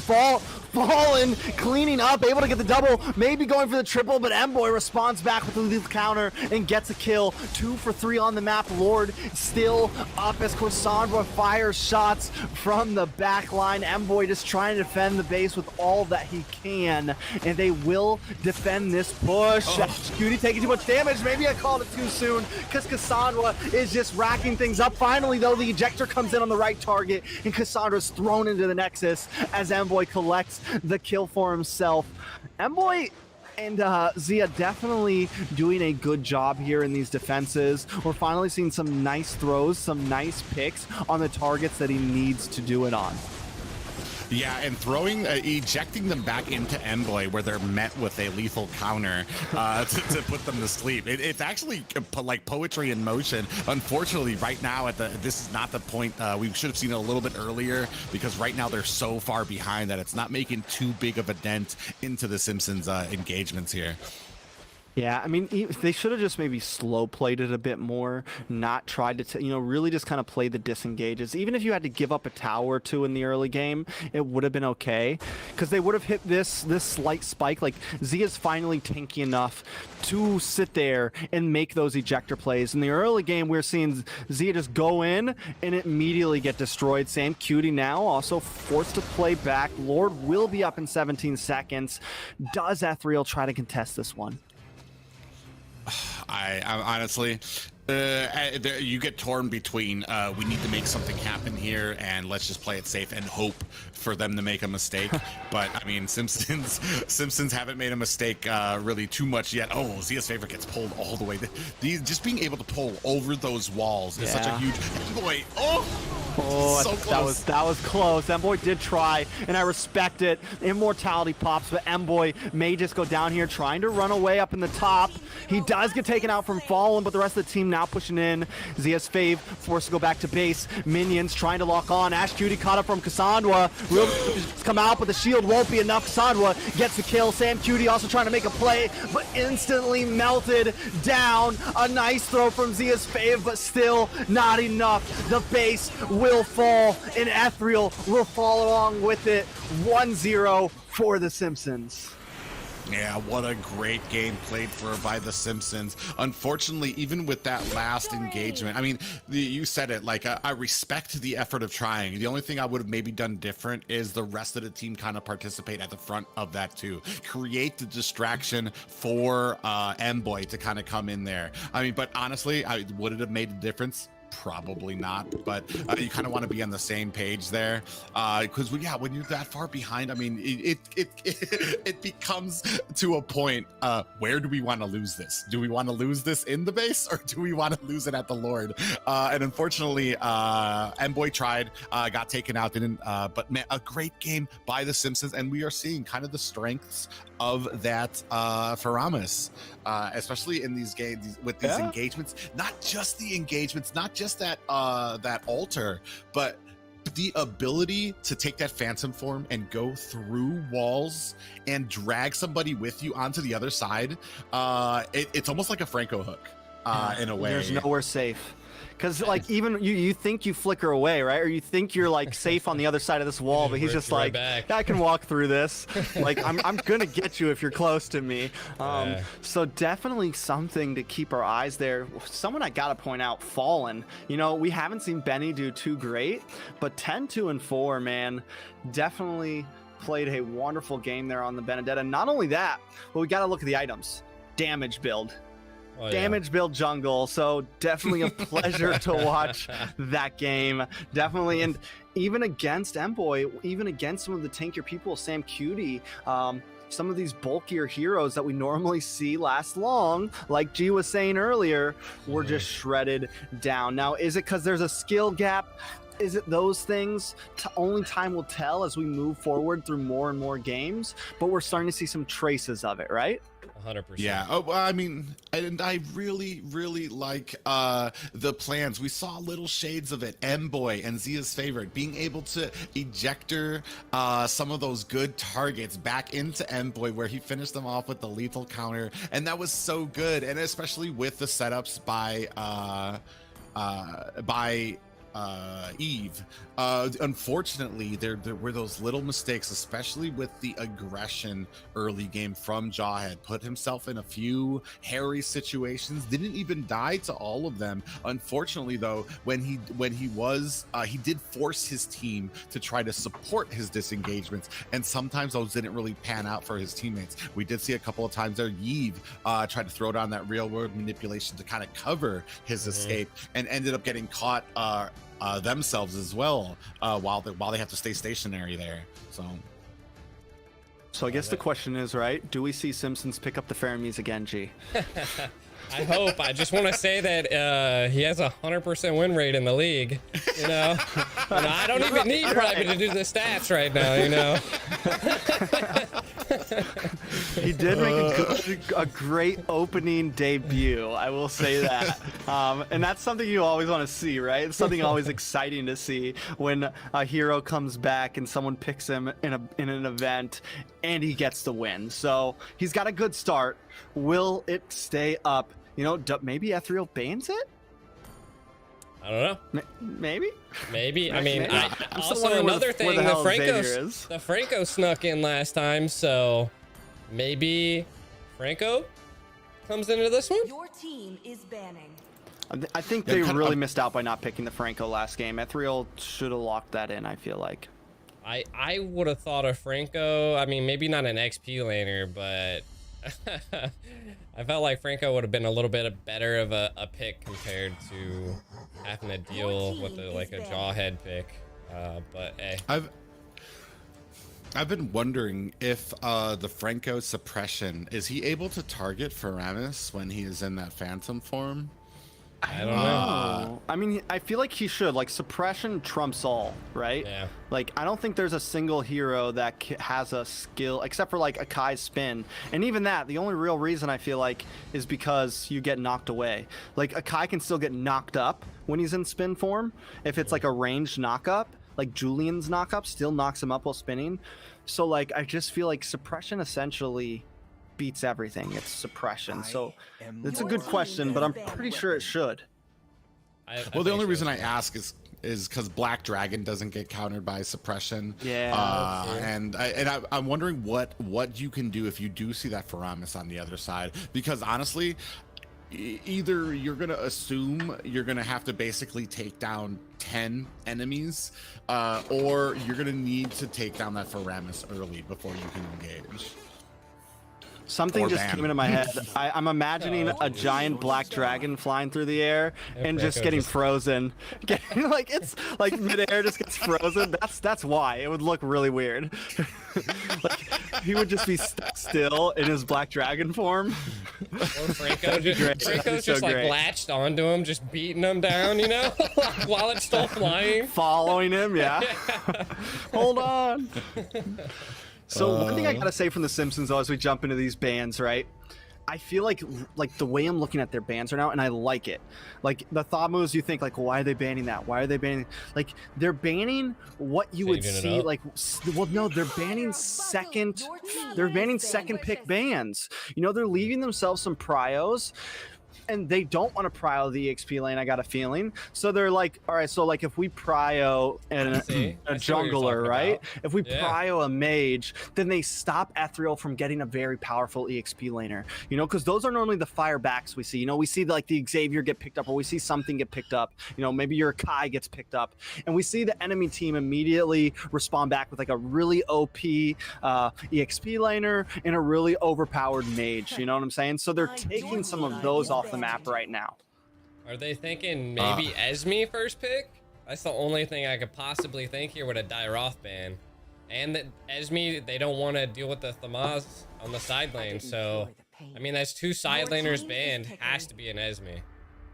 Maybe. Yeah, I'm thinking Esmeralda too. You do still have your Rhaenys up there. Good call. But yeah, he's very interesting to see what is going to be countered here for the Esmeralda. The only thing left, I mean, honestly, I would say is Uranus, because though he loses the early game, he can keep Esmeralda in that lane. Yeah, he can keep her there so that she doesn't join the team fight, so we don't have those rotations that we usually see. But again, we still do have some strong picks open, including the 1-1 that just got picked up. 1-1. That's going to definitely be trouble. Definitely trouble. And that's the problem, I think, in the current meta with like prioing in the EXP lane. You know, like Esmeralda used to be a very popular first pick, but you pick up that Esmeralda now, and you have like things like this Wanwan, now the Karina.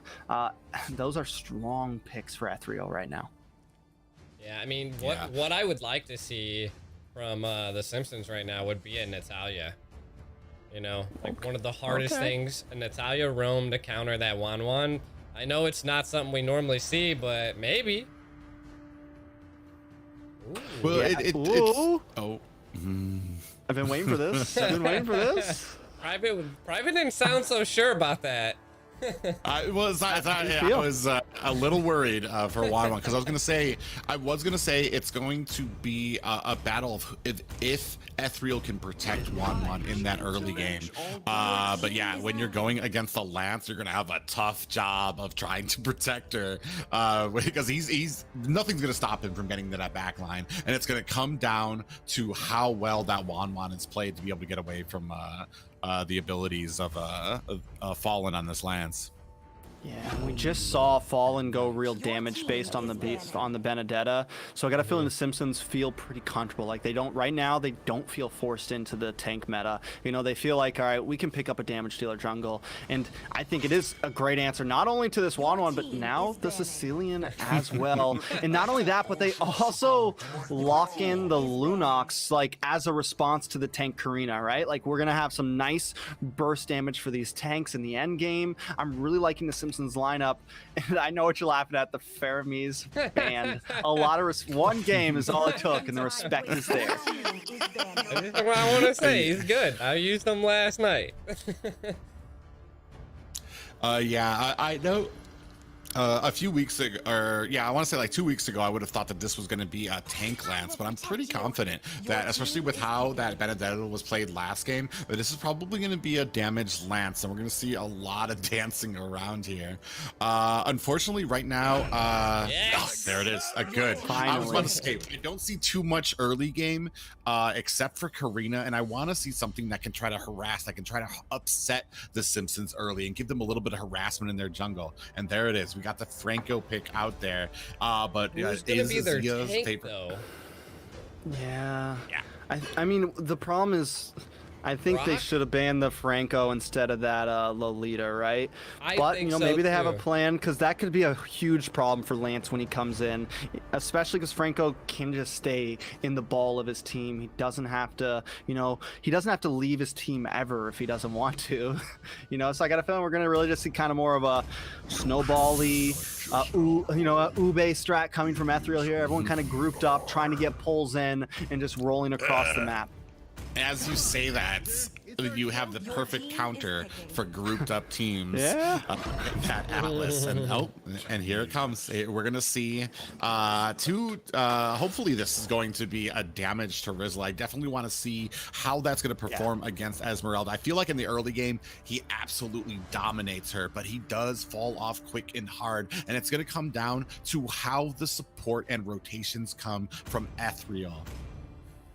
Yeah, I mean, the Charizla so far, he didn't look too good, but it was a tank Charizla. So, like I said, I think it'll be a lot more viable in the EXP lane with, you know, Bloodlust Axe, something like that, to give him a bit more sustainability with the most recent damage boost.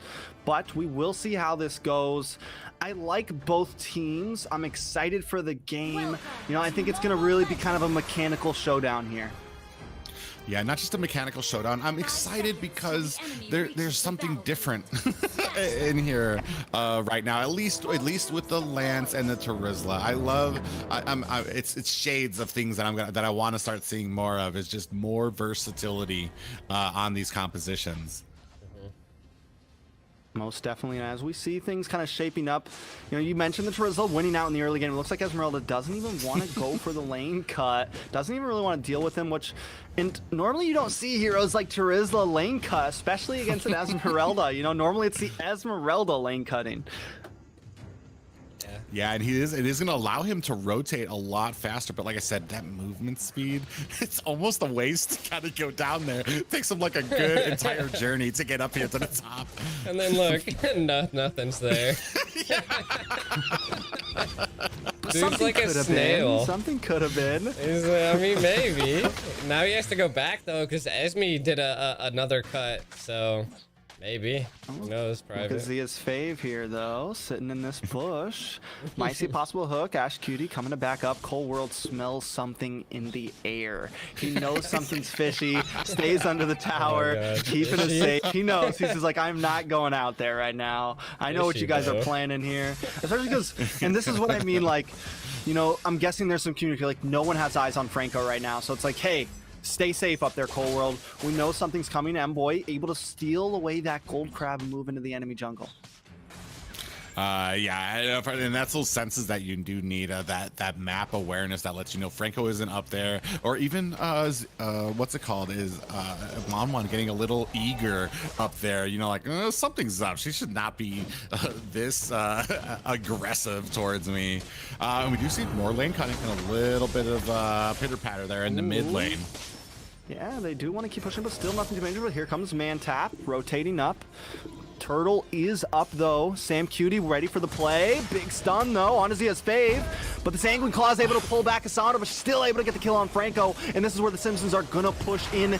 Big penalty zone coming out. Not able to finish, though. M-Boy a little too low as Mantap chases him down and gets the kill. Damien may go down, but Sam Cutie misses that strike. Not able to get the finish, and this is going to help this Turtle go into the hands of the Simpsons here. Sam Cutie playing along the wall, but Fallen able to pack up that Turtle and walk away. Cassandra, though, taking a death in the mid lane as well. 2 for 1 on the board in the hands of the Simpsons.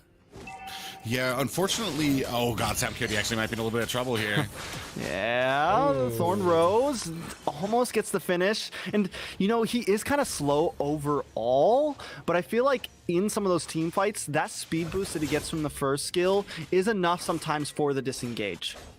However, you need to land that first skill, and I've seen him. He's gone wide at least 3 times as he's been playing here.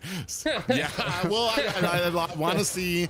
I do like to see how well the hero does. Is it the player, or is it the hero that's not adding up here? And I want to see some of these newer heroes do well.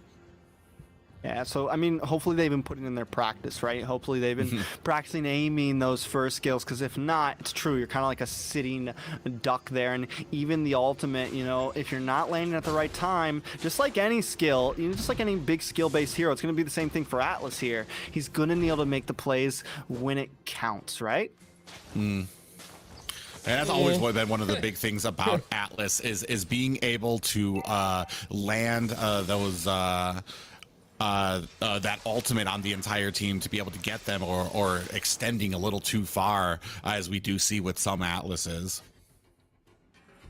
Most definitely. What's Things gonna go taking a bit of a down here? slow toll. That's what I'm We're saying. waiting Everybody's for just it. kind of, everybody whipped out their marshmallows, brought out their, their chocolate. But wait a second, we got a big little team fight something. possibly going down. Plays into it, comes in. Fatal Links, though, followed up by the Phantom Execution. Able to get a nice pick on to Zia's Fate there. Ash Cootie also coming out, having a little bit of a showdown with Cole World here.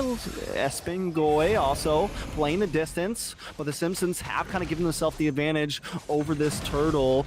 Mantap will be zoning out Mboy here, and there's nothing that Ethereal can do to contest this. Turtle 2 will go into the hands of the Simpsons. Yeah, unfortunately, not really a big plan. As soon as Atlas came up there for that Fatal Links, Franco got caught, taken down, and that allowed immediately for them to go ahead and pick up that turtle. Yeah, and a good play at that. Good plays, good plays. I mean, the Atlas did hit the ult, which is what we needed here. But it looks like Sam Cutie might be in trouble, T-Rex. Maybe, maybe not. They're kind of holding it out. They're doing a good Fallen job at wants getting it. away. Yeah, Fallen really wanted it, but they were like, no. What I want to know is is this Karina building tank? She's not. She is actually building damage. So we are seeing a little bit of a change going with a Karina damage here. I don't like it, but up in the top, Blazing Duet does come down. Boateng will connect. Zia's Fave backing up. Damien a little too low here. Cassandra from the side, able to get the kill though onto Zia's Fave and help respond quickly. Mboy now also coming to help clean things up, getting the kill, but Fallen now also coming from the side, back and forth, 2 for 2. A nice trade, both teams coming up just in the nick of time to back up the rest of their teammates. But the Simpsons, I feel like as long as they keep an even playing field here, are on top with this 2K gold lead. Unfortunately, every single time they do find a little bit of an opening to get a couple of kills, there is Simpsons right there at their side to go ahead and answer it as well. Oh, a little bit of suppression here. Yeah, Zia's able to get it up. Cassandra's coming in every time, and so is Mantop. I'm loving the rotations from the Simpsons. Espen Goy getting 1v1 in the gold lane from Cole World. Not what you want to see. That tower is going to go down. Lord now up. A nice hook onto Damien here. Right into the Fatal Links, though. Maybe not the one you want to hook, as Mantap with the Falling Star Moon able to connect on Ash Cutie. A nice killing spree going into the hands of Cassandra. But Mboy will try to respond and take out Cassandra himself. 2 for 1 on the map. They continue to go. Fallen going down to Sam Cutie. Look at that health bar. So low. Mboy now caught in between several members will fall as well. So Simpsons losing some members. Mboys probably should have just disengaged, but wasn't able to escape. Yeah, and unfortunately, it started with Zia's favorite landing a hook on to this Atlas, Damon on this Atlas. And when you land those hooks, you want to make sure you have the suppression because of that Atlas. Because honestly, anytime you blindly hook into a bush, you want to assume it's going to be that Atlas. So you need to be prepared, because otherwise, it's going to be a detriment to your team. If the rest of his team was there, I mean, that could have been a complete wipe right at that point. Yeah, definitely not the one you want to pull in, you know, like, or if you do, like you said, have the suppression ready, because you're giving your whole team a death sentence. It's like pulling in a bomb, you know. And I don't think he meant to hook the Atlas. I think Damien just kind of maneuvered pretty well. I think he was going for the Lunox in that single bush and just wasn't able to land it. So there's another layer to think about, right? Like with the hook, you got to be careful. You got to make sure that you're making it count and don't let Damien get in front of whoever you're going for. Well, I mean, I've seen. Oh, we do have a little bit of a. Okay, they're just gonna go ahead and run away there. But I was gonna say, like, I mean, honestly, I have seen games where Franco is. Oh, another one. And see, and that one was played. Dude, he hit the boots. Honestly, we've seen games where Franco takes on an Atlas, and Franco actually wins, because when he pulls an Atlas, the entire team already goes under the assumption that it's going to be an Atlas. So they're ready. As soon as that hook connects, they go ahead and just put an immense amount of damage with the suppression from Franco. So, like... He's just, man, he's just, it's a homing missile for Atlas right now. It's this hook from Zia's favorite.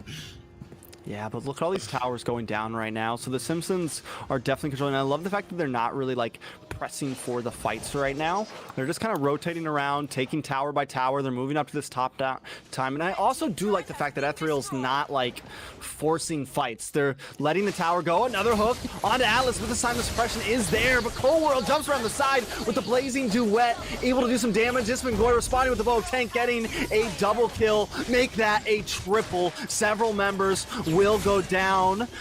We're trying to see Cassandra escape, not quite able to. Sam Cutie with the flicker, forcing this fight. The Fallen Star Moon trying to stop him, keep Sam Cutie at bay, but he is doing some nice damage and some nice sustain to go along with it.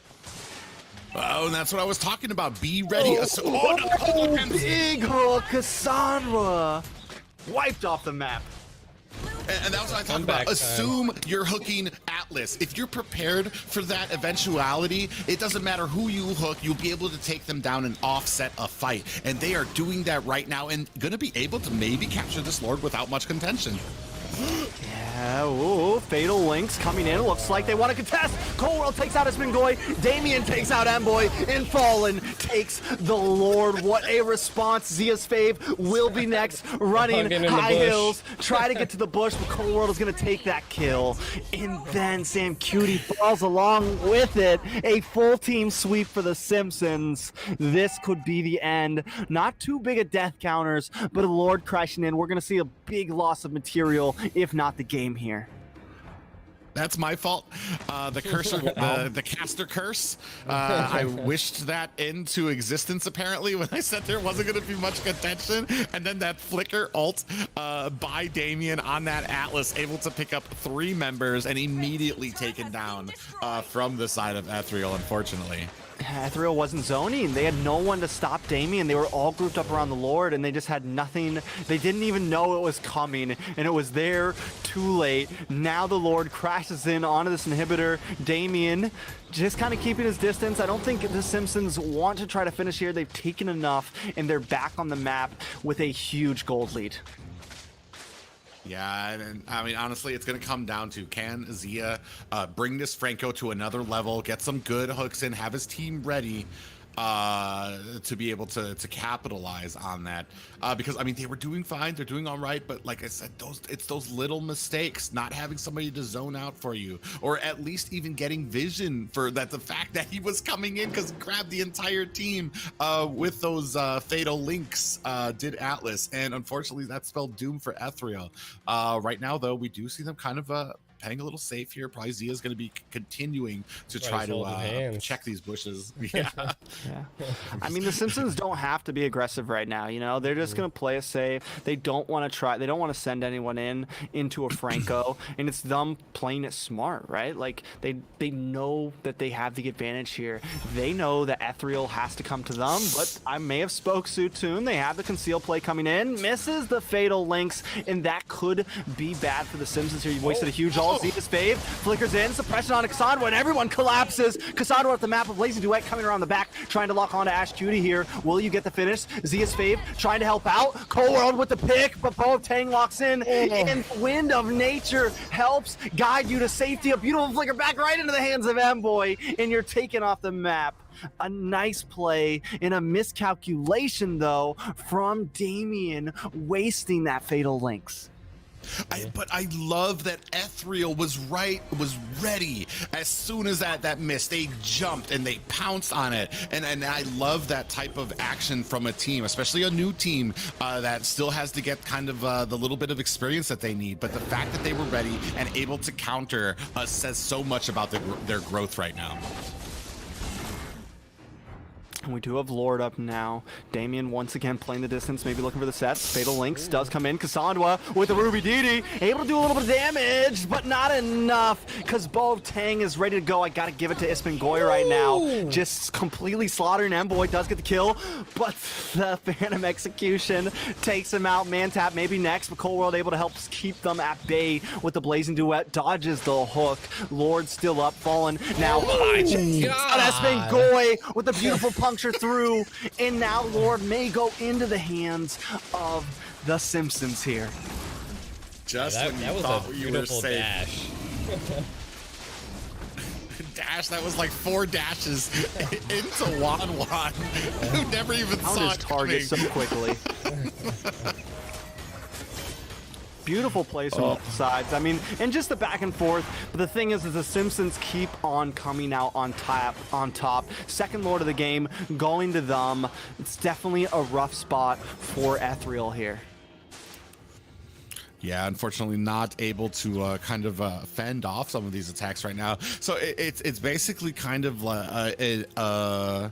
a factor of, can Franco land these hooks to give them an opening, or is Damien going to be able to land these fatal links? It's whoever lands that first is usually deciding how these team fights swing. And unfortunately, it seems like Simpsons are just having the better go of it when it comes to these initiations by their roamers. Yeah, and I think this is the problem with the damage build Karina, right?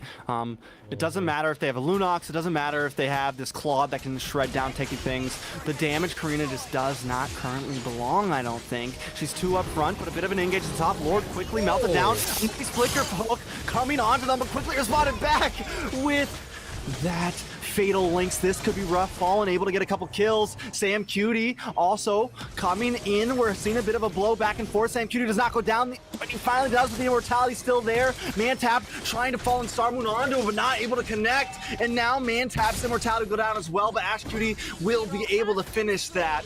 Simpsons not able to close and finish the game, but they do take 2 inhibitors along with their 2 fallen teammates. Yeah, unfortunately that, even though they are on the back foot here. Oh, Cassandra. Incoming hook. Yeah, wait for it. And it hooks, and it lands. Suppressing also there, but the Fatal Link's able to stop him in his tracks. He does freeze out trying to get away, but he's not able to stick the getaway. Will be taking out Damien, just on point with those, with bringing his teammates to safety. Yeah, unfortunately, the rest of Zia's Fave's teammates were kind of trying to take down the minion wave as he landed that hook, so they weren't in a position to do damage. And by the time they did get there, that's when Damien was able to kind of swoop in with that Atlas to take him down. And unfortunately, that needs to be a communication issue. Either you're going to be going for this kill, which all of you need to be in on, or you're going to try to stop this lane and let him go away. And unfortunately, that's what kind of cost them there. The little split up there, that hesitation was just enough for Damien to come in with those fatal links. Yeah, and right now, you know, I mentioned how Ethereal kind of wants to kind of stick together, right? They don't really want to force a like a dive, but the Simpsons know that. Like the Simpsons are like, all right, well, we're not going to dive into your Franco, right? Like they're playing it. They're also like, they've been playing it pretty safe all game and just more focused on rotating around, taking objectives. So I love the fact that the Simpsons, you know, immediately finds the answer. And the only time they're going in is when Damien makes the play, you know, when he has the conceal, when he has that fatal links ready to go. Well, not only that, but it seems like you need to land a hook onto Atlas now, because if you landed on any other member of the Simpsons, that's going to give Damien an opportunity to come in when your team is trying to burst down whoever got hooked. That's when Atlas is going to come in with those fatal links. And it looks like the Simpsons are going to start this Lord now, and I don't know if Ethereal can stop it. It's just shredded down in seconds. A nice hook on a Mantap, but a big fatal links on all 3 members. Penalty zone comes in, but still not enough. Cassandra gets a kill. Bow of Tang will take out Fallen, possibly another. Not able to get the finish. Sam Cutie looking very low, but Mantap is just playing the back line, taking out several members. The immortality comes out for Sam Cutie, but still not enough. 4 members off the map. This is bad. This could be the end. Lord crashing in. 40-second death counter on M-Boy. Cold World. Penalty zone comes out for Sam Cutie, trying to do everything he can, but he cannot defend the Nexus. He will be taken out, and the Nexus will go down. The Simpsons taking a 2-0 sweep over Ethereal. Yeah, and we talked about the Franco and how he's played into some of these comps, and unfortunately, just as I said, as soon as Franco hooked somebody other than Atlas, Atlas was following right behind to go ahead and land those fatal links. But a great effort by the side of Ethereal too, especially by Isopang, am I saying that right? On that Wan, able to get the stacks and that bow of Tang to actually be able to take down some of the heroes there. Unfortunately, at that point there was just way too much damage coming out and was not able to dodge all of it, especially for that last hit. And then you talked about it, T-Rex, that damage build Karina, maybe not yet. Not yet. It's never been a thing, man. It's like even when tank meta wasn't a thing, you still built tank Karina. Like that was like when tank Karina became really good. Like other people, there was no other tank jungler. She was the only one, really. And like, I don't think she's ever gonna really have a place as a damage dealing jungler. She's too up close and personal. The reason why Lancelot works with the damage build is because he can get in and get out. He can, phase out of attacks. He can dodge things, and Karina just doesn't have those capabilities. Yeah.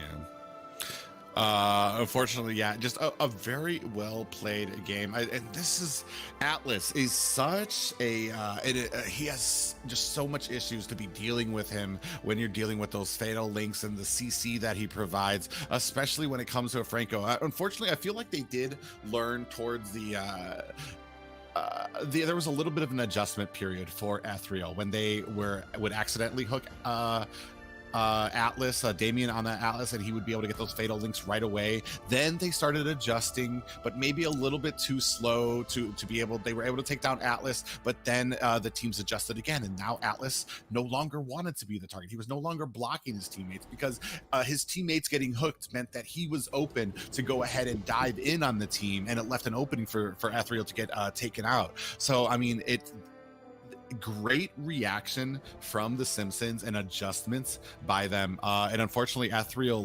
these are some top teams that you're playing against, and you're gonna need a little bit of that for yourself as well.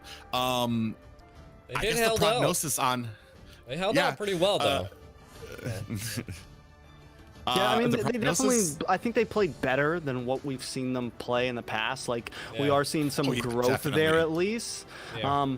But they still, they need to take a game, and there needs to be. And it's not like they're going this time. We gave them the benefit of the doubt. Hopefully, we see them continue to evolve as a team. But there's definitely just some slight choices here and there that we see they're lacking in. Onto the Simpsons though, man. They had a slight roster. They had a slight roster change. Cole World used to be the jungler, and I'm really liking him in the gold lane right now. He made some really clutch plays on the Claude. Timing with that blazing duet. When the enemy team tried to engage, he would go right to that back line. And then picking up Fallen as a jungler, I just feel like there's a lot of versatility in him right now. From the beginning of the season to now, we've seen him play an array of different junglers, and yes, he's not the I don't put him as the best jungler in NA, but he's solid. He's just a solid player. Even now, yes, he's only 6.5. He got a silver. He's 5, 4, and 6 on the leaderboard, but he still made his moves when he needed to. Yeah, and I don't think, like you said, I'm not gonna say like the greatest jungler, but he has been showing that he's got a deep pool, and the technical ability for it. We did see some of those shining moments where that Lance being able to dash through 3 heroes, find his way to Wan. Get that Thorn Rose, and then be out. So a great game played by the Simpsons, and just a few adjustments there that they've been making, trying to bring themselves back into this and get themselves higher up in the rankings, and this match does move them up.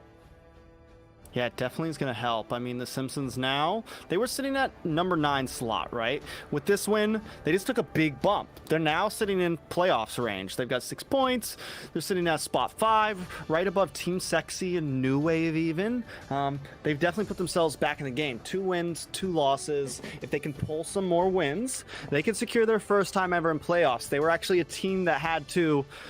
they didn't make it to playoffs last season, so they had to go through qualifiers again, and do those things. And they were able to win out in qualifiers and secure their spot again in the league. So they definitely had a road that they've been following on. And and they're a team that I do enjoy watching play. They're a team that I've seen come up from, not being the best to growing a lot. So hopefully we see a lot more from them in these future games of the season.